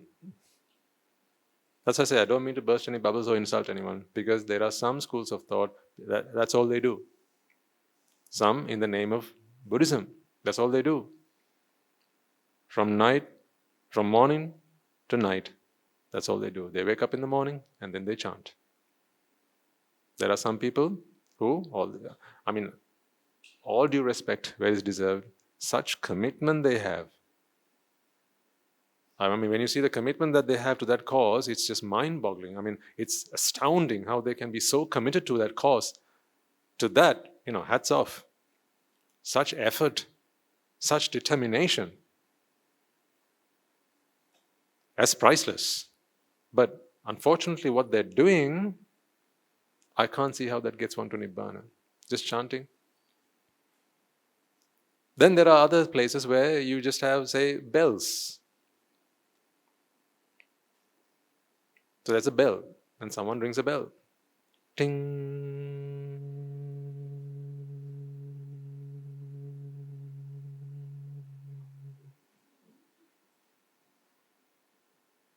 Ting.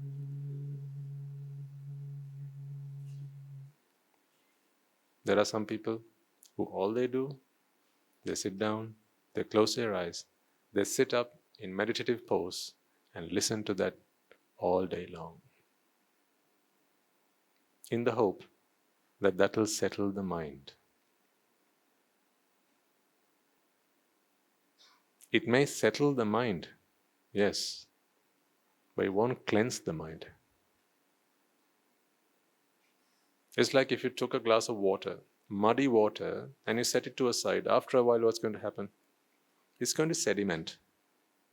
Right? The mud is going to go and settle on the bottom, and then the water will be at the top. Yes, that is settled, not cleansed. All you have to do is take a stick and stir it, and then the whole thing is back to what it was before. See how there are so many variations of what people believe Nibbana is, and therefore to get to the right path takes a bunch of merits. You have no idea how meritorious you must be to listen to these words. Because I'm not just giving you hearsay, I'm proving to you things. I'm telling you myself that Nibbana is not in Nibbana. It's not in the word Nibbana. It's not in the chime of a bell. Nibbana is wisdom within you. I can only give you a bunch of words that I hope, along with your merits, coupled with your merits, will give rise to wisdom within you, and you start to see the world through the lens of Dhamma.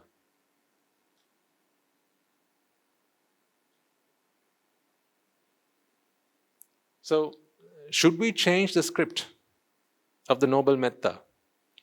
Should it be, may all chittas in all worlds be free from the fire of desire? Is that necessary?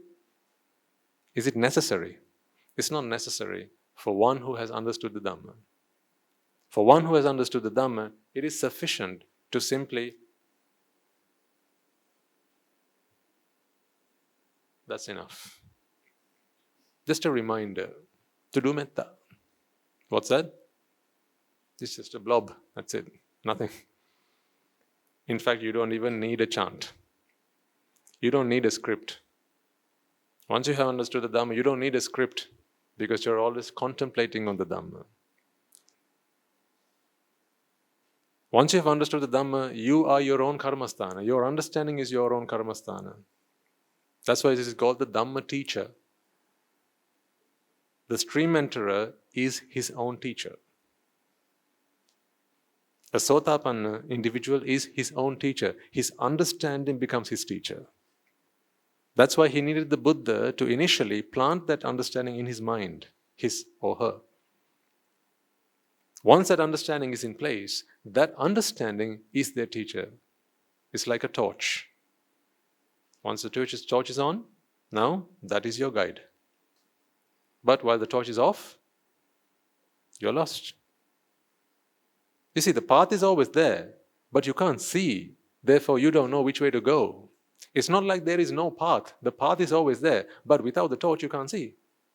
So which way are you going to go? Just imagine you're lost, or you're in a room, pitch black dark. Which way are you going to go? There are no windows, there are no doors to be seen, because it's all pitch, but there are doors and windows. Which way are you going to go? You don't know which way to go. In fact, you might even be stood on the path. If you walk straight and turn left, that's it, you're out. But you don't know which way to go because you don't have a torch, you don't have the light. And that is what the Buddha gives us. Chakkung udapadi. Aloka udapadi. Jnanang udapadi.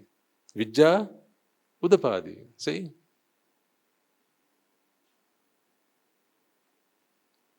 And once that happens, now you see the path.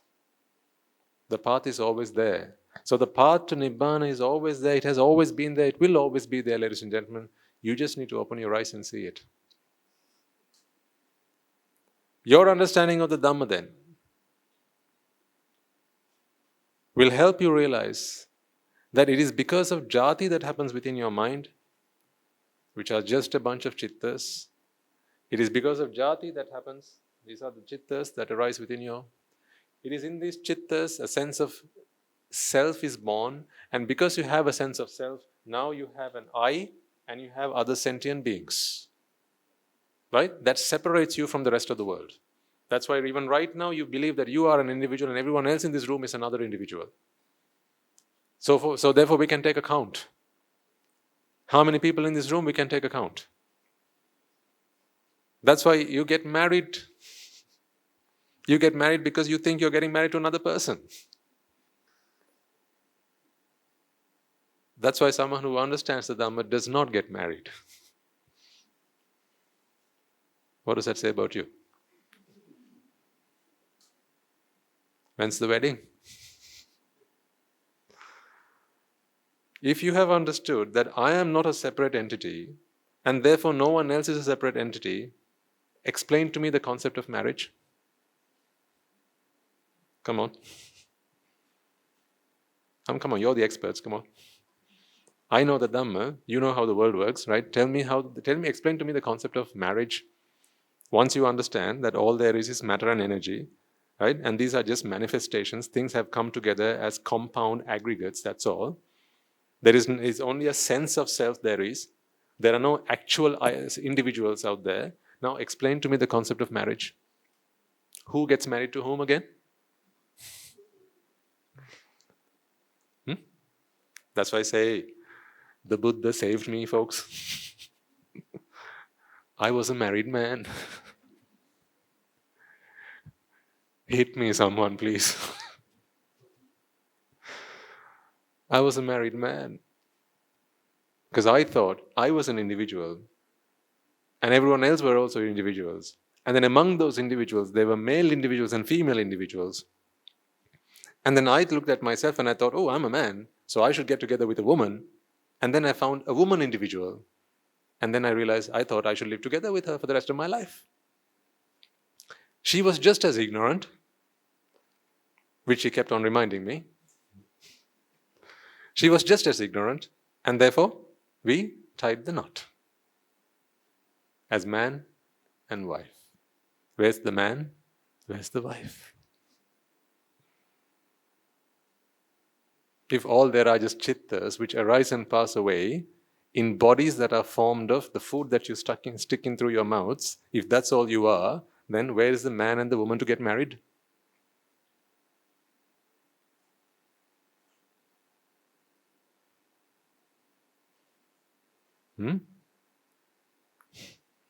Think. Are you planning your daughter's wedding?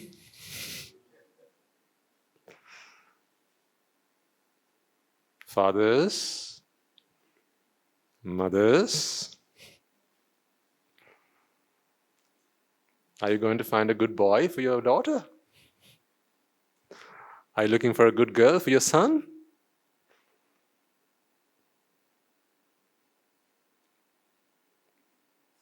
Now, what do you think I think about gay people or lesbians? What do you think I think about them? Who again? Who?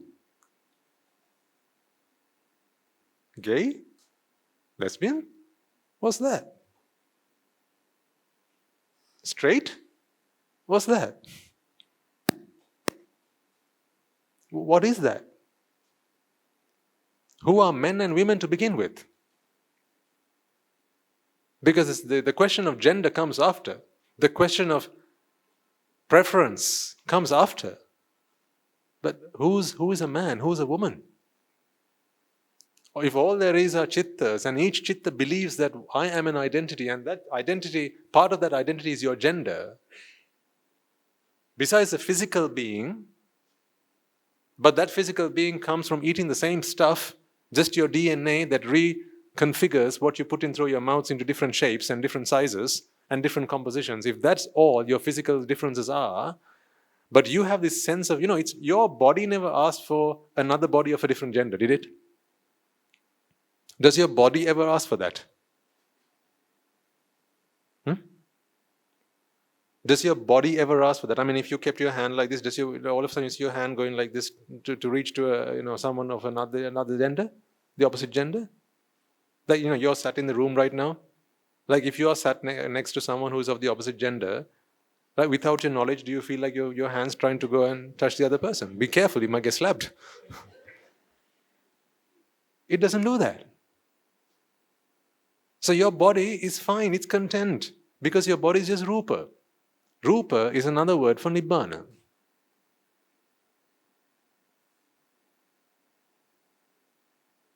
Remember what I said earlier, Rupa, Vedana, Sanya, Sankhara, Vijñāna, Nibbāna. A Rahatan Vahanse is Rupa, Vedana, Sanya, Sankhara and Vijñāna. That is Nibbāna. But Rupa Upadana, that's not Nibbāna. Vedana Upadana, not Nibbāna. Sanya Upadana, not Nibbāna. Sankhara Upadana, Vijñāna Upadana, that's not Nibbāna. Eradicate the Upadana part, which is the clinging part, and now you're back to Nibbāna. Therefore, your bodies have already attained Nibbāna. What are you waiting for? Part of you is already in Nibbāna. Which part? The physical part. What's lagging behind? The mind. Well done. Half of you have already attained Nibbāna. Kudos. Well done, ladies and gentlemen. Your physical bodies have already attained Nibbāna. That's why your body has no complaints. Your body has no complaints. When there's grey hair, does your hair complain about that?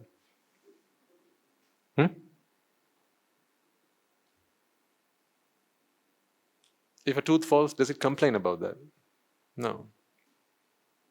Your body never complains because the body is content. It's always content. It has always been content. What's not content? The mind which thinks that I own this body is not content.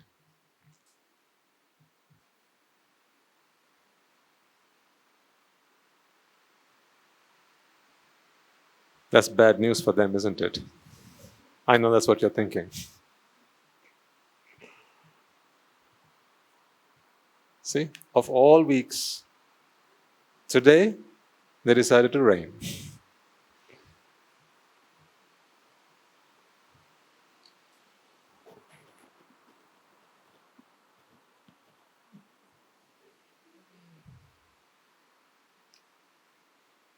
We are prepared to create the conditions. I'm prepared to create the conditions. The Anagarika Mahathas are prepared to drive me there. I'm prepared to take my bowl and go begging. But they just don't have the merits. Therefore, an effect cannot manifest. See? Even you are prepared to create the conditions by giving the gift of giving. You suggested, let's do the first Sunday of every month. So you were willing to make that sacrifice on their behalf. But look at what happened.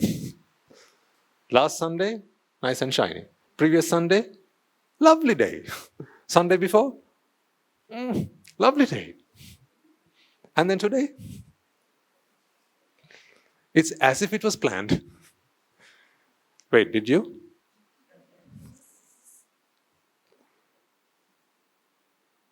That's the thing. That's why you need merits to do more merits. That's the way it works. It's a catch-22. I don't like that it is that way, but what can I do? You need merits to do more merits. See, those who have are those who have given. Because they have, they can do what more now? They can give more. And then they get more. And then they give more. And they get more. And they give more. See, those who have merits get an opportunity to do more merits. What about those who don't have? They're always complaining. Don't have. If I had, I would give. So they don't give. And because they don't give, they don't get. And because they don't get, they don't give.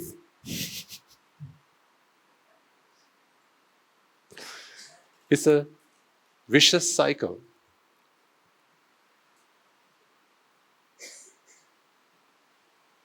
So there's no point in me stopping right now, then, is there?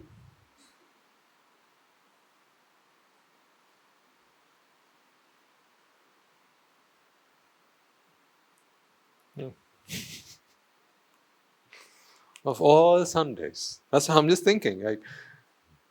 How many people could have benefited from that? By offering their first offering maybe to the Mahasangha.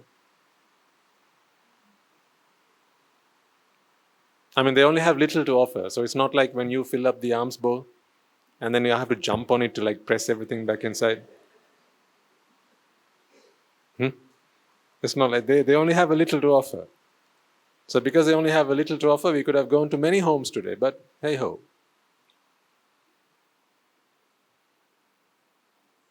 They just don't have the merits. No merits to do merits. But talking about alms rounds, Pindapata and so on, I have a little video to show you. So if you were at the monastery yesterday, you would have seen this. But I want to show this to you. As you know, a couple of our monks are currently in Australia. They're spreading the dhamma, taking the gift of the Buddha far and wide, healing hearts and mending minds. That's what we do.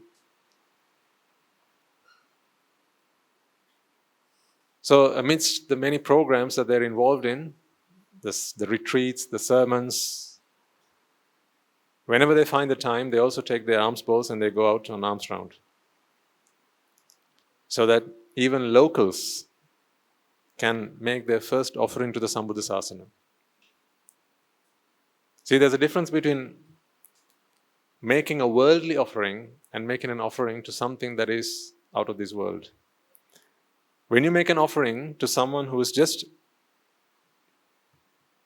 a regular human being, that's good. But a regular human being does regular things, having taken what you have offered them. But if you offer something to someone who does something extraordinary, they step outside the ordinary, they use the energy that you give them to give an extraordinary gift to others. The investment that you make by making such an offering is immense. Because when it comes to merits, as much as demerits, folks, there are two parts that play here. Your contribution and the vipaka contribution. That's why if you have intention to give, the virtuousness of the receiving party has a part to play in the combined merit power that you acquire as a result of that giving. That is why in the Dakkina Vibhanga Sutta, the Buddha explains how if you make an offering to an animal, it is meritorious, no question. But if you make the same offering to an unvirtuous human being, it far exceeds the merit power that you acquire to that you would have acquired by giving the same to an animal. These are not my words, these are the Buddha's. And then he says, if you make an offering to an unvirtuous human being, and then you make the same offering to a virtuous human being, this is not a noble one he speaks of, just someone who is virtuous. He's kind, he's gentle, he's soft-spoken, and so on. The merit power that you acquire out of that giving far exceeds the merit that you would have acquired by giving the same offering to an unvirtuous human being.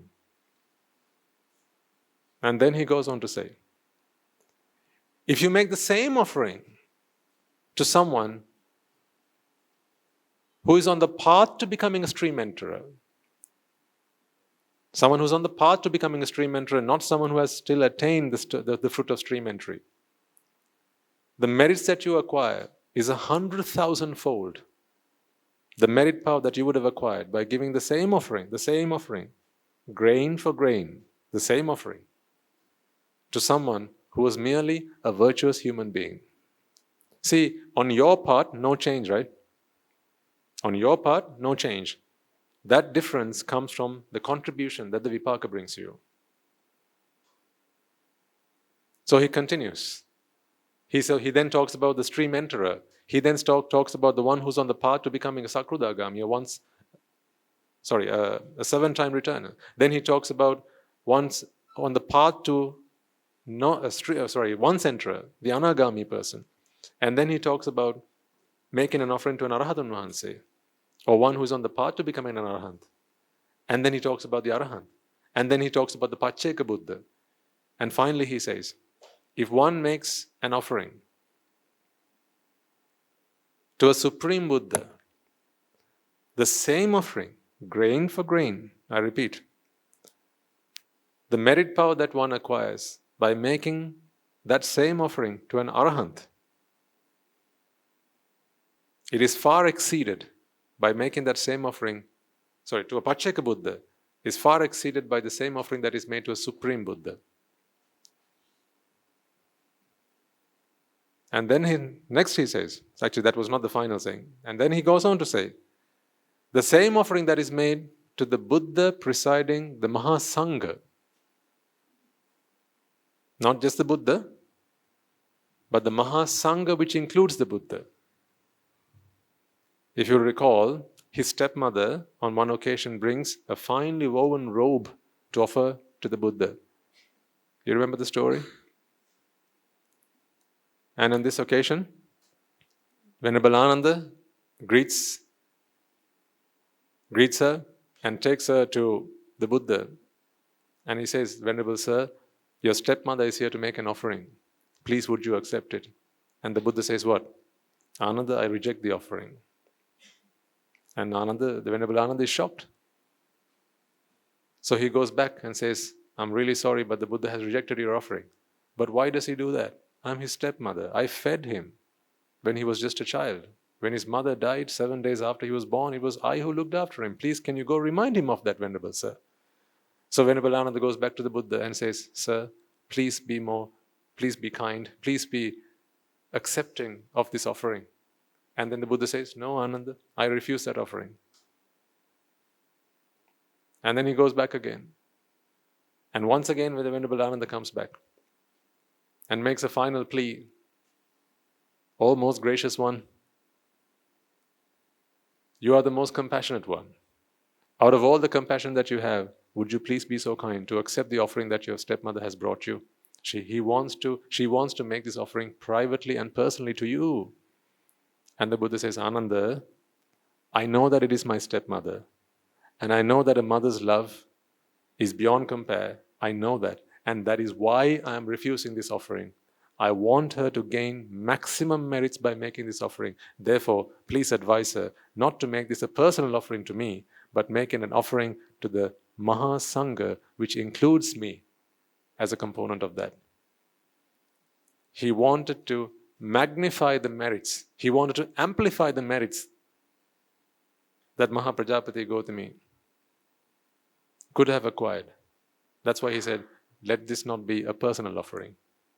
On how many occasions have I by now told you not to make personal offerings, but only to make offerings to the Mahasangha? Because the reason for that, ladies and gentlemen, is this. On your side, the offering is the same, 1-to-1. Grain for grain is the same offering. Robe for robe is the same offering. Kuti for kuti is the same offering. Cent for cent is the same offering. But if in your mind you make that offering to the Mahasangha, the virtues of the Mahasangha are infinite, but mine, not so. My virtues are very limited. In comparison to the Mahasangha, I'm like a drop in the vast ocean. So don't undermine your offering by making it a personal offering. Offer it always to the Mahasangha. And that way, you earn a lot more merits. Why do we need merits? Remember the path? That's why. That's why when you make an offering to a noble cause, then a noble cause will befall you. So what I want to show you now, in this video clip that you will see, is how our monks are rendering a tremendous service. And you think me coming here from Ingiriya is a big deal. You should see those two monks and several other monks. Now Guru Swamin Wahanse these days is also away. He's taking the Dhamma to the Kenyans. I think by the time he gets back, he'll also have picked up Swahili a little bit. Knowing what he's like. He's a very good student, which is what makes him the best teacher.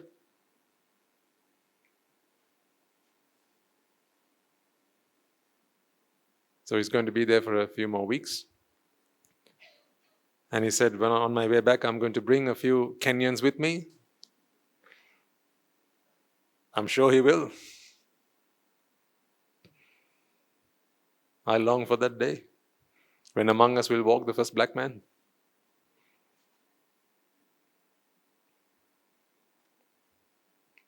Why am I so keen about that? Because here's what it'll do. It'll encourage more people. They'll understand this place is diverse. When actually we are not diverse. What is diversity? But it's all about the impression. Are we diverse? So at the monastery we have monks, we have Anagarikas, and we have Anagarikas. Really? We have adults and we have children. Really? We have a gentleman from Germany who's going to be a monk very soon. Really? We have no such thing. All we have are chittas aspiring to Nibbana. But when you look at it from the outside, it looks like there's a whole lot of diversity at the monastery. So people want to be part of that. And so they come. And once they come, we give them the gift. We give them the bullet. And then unbeknown to them, we inject them with the Dhamma. Before they know it, their zombie virus has been cured. And then they come back to their senses. And then they realize, gosh, I'm not a man after all. I'm not a woman after all. I'm not black after all. I'm not white after all. I'm no one after all. I'm just a chitta. But for that, initially, they have to be impressed enough to come along. Do you remember when you first visited the monastery, some of you had this concern, why were the pearl umbrellas, the Muthukuda, not raised for the Anagarika Mahatmyas as they walked into the Dhamma hall? Some had that concern. It was held for the Swamin Wahanses, it was accidentally held for the Anagarika Mahatmyas, and then when the Anagarika Mahatmyas arrived, the umbrellas were put away. So some had a question. Why was that? Should they not be given equal treatment? Should who be given equal treatment? Women. Where are the women? Where are the ladies? But those are all conventions. So we always try to conform to conventions. Now sometimes when our Anagarika Mahatmas, they go to preach the Dhamma, sometimes people wash their feet. So we have told them, no, don't do that. Don't do that. Because although some might do it out of reverence, out of respect, because it is the Dhamma that they bring. I mean, even if a donkey could deliver the Dhamma, we should wash its feet, I say. That's where I stand. It matters not what shape they come in, what size they come in, what figure they come in, right? It's the Dhamma that is arrived. But others will take a different view to that. Others, all sorts of others. And then, if we go against what society expects us to do, then we'll have to put practice in the Dhamma to a side and start debating with people and start arguing with people. What do you think I'd better do? Come and give you the Dhamma or go somewhere and argue with someone? That's why we just play as, when you're in Rome, do as the Romans do. When you're at Gateway College, when you're in Rajagiriya, do as the Rajagirians do. But when you're outside these four walls, you always conform to accepted norms. That is a must. Otherwise, you're just asking for trouble. But that's what ultimately, all there are chittas. There are no men, there are no women, there are no children, there are no adults. No such thing exists. These are just manifestations. Right, without further ado, I'd like to show you the video now. What I want you all to do is to watch it and rejoice in it.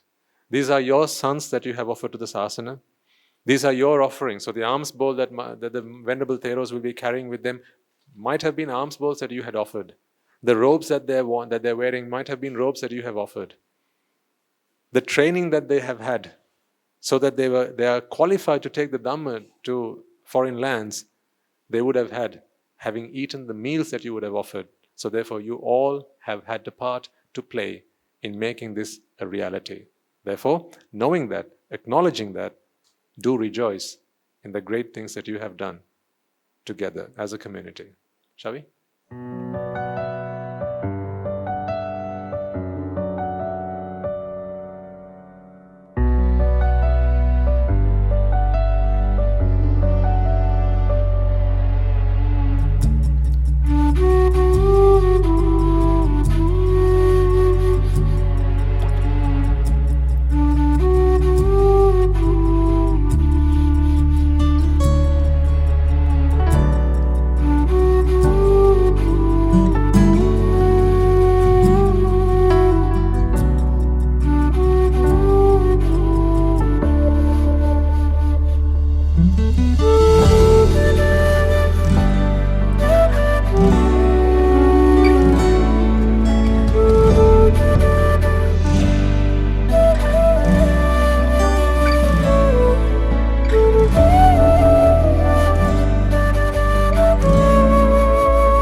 Can you all make that wish for them?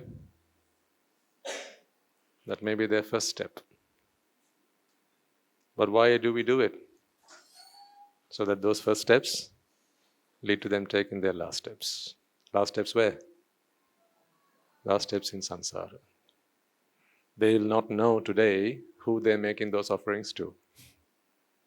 They won't know. Not until they listen to the Dhamma. But to listen to the Dhamma, they have to first make that offering. Because that creates the environment which then comes to them as a vipaka for them to listen to the Dhamma. That's why it always starts with giving. The whole path to Nibbana starts with giving. Because giving kicks off the receiving process. Giving is where it all starts. One day I'll explain to you how the vicious and the vileness that we see today in this world, in today's world, started with taking. Every wholesomeness in this world starts with giving. Every unwholesomeness in this world starts with taking, grasping, acquiring, hoarding. That's how it all starts. So Nibbana starts with giving. That's why whenever you give it in the name of Nibbana. Give it for the sake of Nibbana. Who's Nibbana? No, Nibbana. Because if you start thinking, who's Nibbana? Once again you're taking something. Give, just give. Not whose. For the cause. Not whose Nibbana, for the cause of Nibbana. Then what is rightfully yours will come your way. You need not worry about it.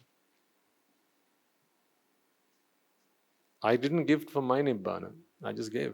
Right now, who do you think I'm giving for? My Nibbana. I'm just giving. What is rightfully mine will come.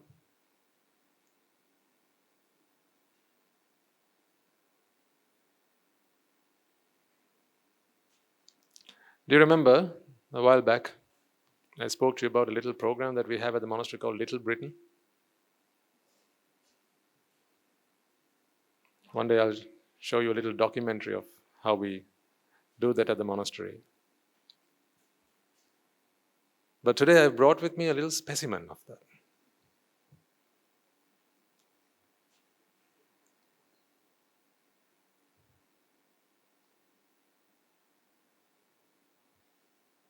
They're inspired by what they see, what Mahindahandru does, what Bakulahandru does.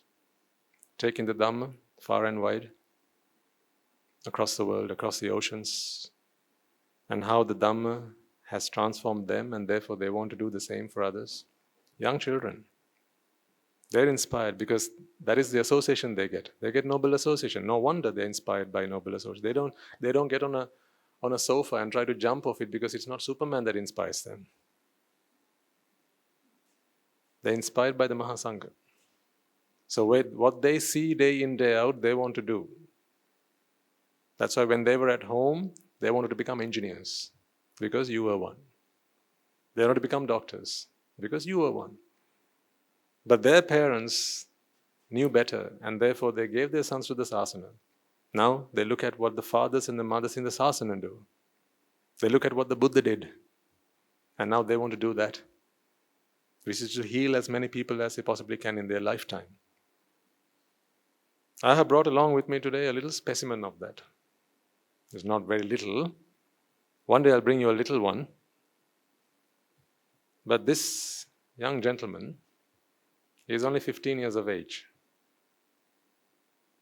I was so impressed by him because one day he walked up to me and in whatever little English he could put together, he said, Nagadhandru, are you also join Little Britain? I asked him, how much English do you know?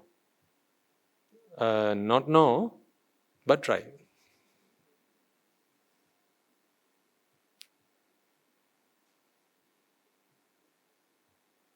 So I asked him, did you learn English at school? As a subject, he'd learned. He tried to go to an English medium school, but none were available where he lived. So he'd learned in the Sinhala medium, But now, looking at what his elder brothers are doing and his newfound parents are doing in this asana, he wants to also become someone who can spread the Dhamma to many people far and wide. Because his target is 8 billion. Small heart, but a big ambition. So I want you to hear from him. I brought him along today because I wanted to give him a gift. The gift of Pindapata. Maybe we'll try next week. Because the weather is not too kind today. But I want you to hear from him. He's still learning the language.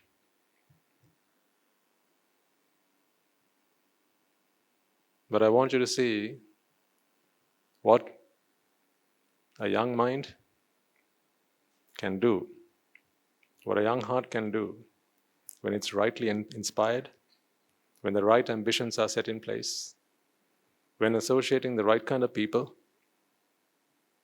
and having the right attitudes, how far our young people are willing to go. He doesn't live for himself. Because he doesn't love to live. He lives to love. So, would you come up here, please?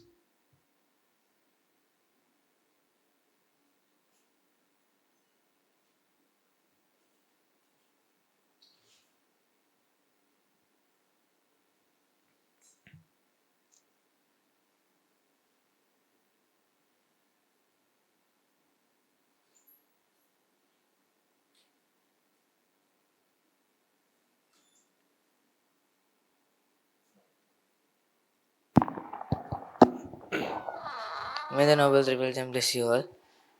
My name is Rajagiriya. I'm 15 years old.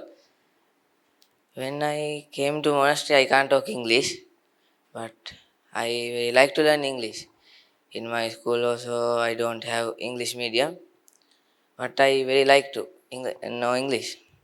And after I came to monastery, there are some English medium students in with me, my friends, and I tried to talk with them. And also after few more days, my teacher knew I can learn English, and my teacher told to talk with others. I did it. After that, I can talk more than when I come to monastery. After I went to school, and our school principal put me into Great and English medium, and it's very helpful to my English studies. And after that, all our teachers and everyone get knew about my English. And after I think after 1 year they started LB, Little Britain, and they put me into Little Britain. When I'm going to Little Britain, I can't talk English that much. Very more than grammar mistakes that in this time, but I can talk than when I come to Little Britain. And I come to Little Britain, I knew something because why I have to learn English, because most of the people beings are suffering from something. They were telling about what is the suffer, and most of them suffering. But I got the truth, and I know how to live from that. I practicing, but most of them don't know. Because of that, we have to tell to others. But Sinhala is common language in Sri Lanka. In other countries, don't know about that. But most of them know English language. Because of that, it's very helpful to spread Dhamma. And I think I have to learn English way more better than this. And I have to practice because we have to salvate people. I think everyone can do this. All of people are know English.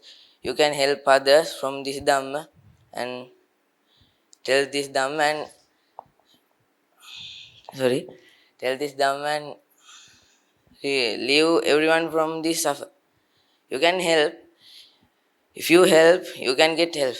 That's why what you give, what you get, and you can do this. Every one of them can do this. That's why I came here.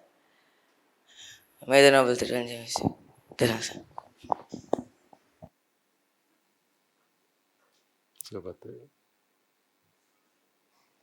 Not so little after all, eh? These are the sons of the Buddha. See what great value the parents of this child have instilled within him. Today, he is someone who earns respect, and people are willing to worship at his feet. Soon enough, that will happen. Once he has completed his Anagarika program, we don't ordain them until they are 18. But even as an Anagarika, he observes the 10 precepts. You observe 6, he observes 10. He does his pratyaviksha before he takes his meals. He practices the dhamma day in, day out. Wakes up at 4 o'clock in the morning. Practices till 10 in the evening. He lives among the Sangha. Therefore, he has become the Sangha. Did you hear why he wanted to learn the language? So that he could get into medical school. Yes. So that he could get himself a good job. Yes. Earn lots of money. Yeah? No. Those are things of the past. He doesn't undermine himself anymore like that. He realizes his human life is far more valuable than that.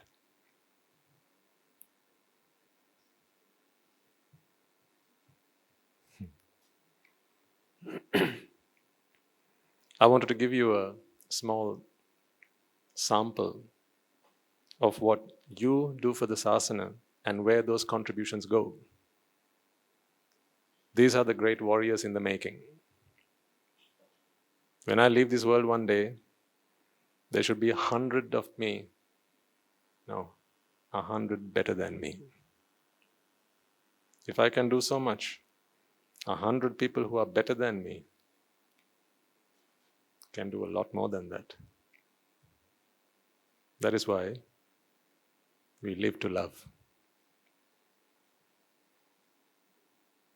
Once you take out the love to live, then all there is the living to love. 15 years of age. 15. How old are you now? But he has the gift. He has the dhamma. If you have a problem, he has the answer. You are 55, he's 15. He doesn't vex. He's not afraid. He doesn't want to watch TV. He can if he wants to. He doesn't want to. He doesn't find entertainment in listening to music. He enjoys giving goodness, giving wholesomeness to other people, healing hearts and mending minds. I just wanted to give you a sample of what your offerings have gone into making. Because every child at the monastery, we have to look after them. I can give them the dhamma, but I can't give them the requisites. All that comes from your offerings. I just wanted to show you that they have all been meaningful. One of these days, I'll bring you a small bhatta. He's one of the ayahs in the LB. You should see the mallis as well.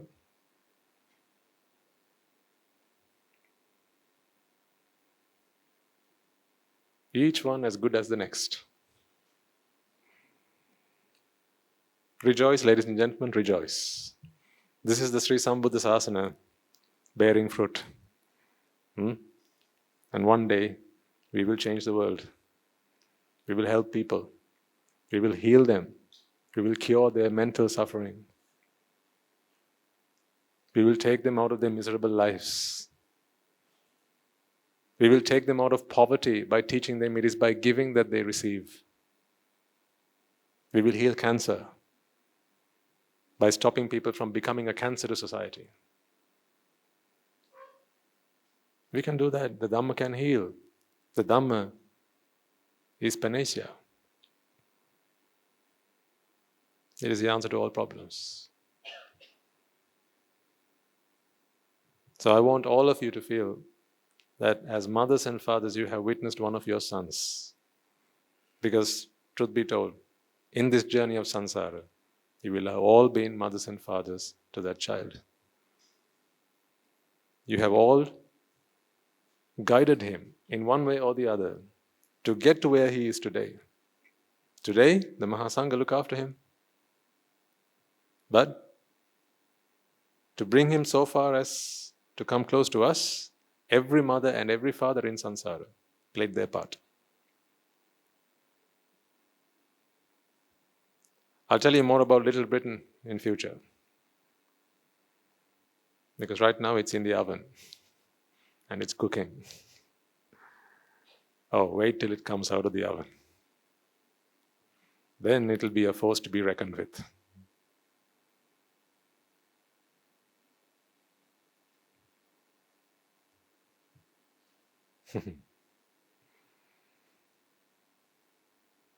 We have a little agenda.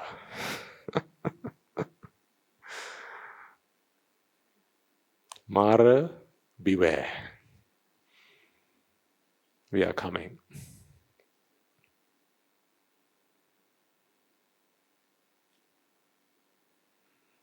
Let's transfer the merits and bring the sermon to a close.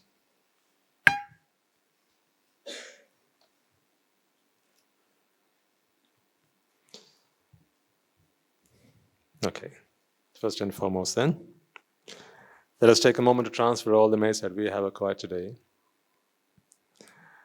by listening to the Dhamma, inviting the Swami Nuhas to deliver the sermon, creating a conducive environment so that all could come along and practice peacefully and comfortably.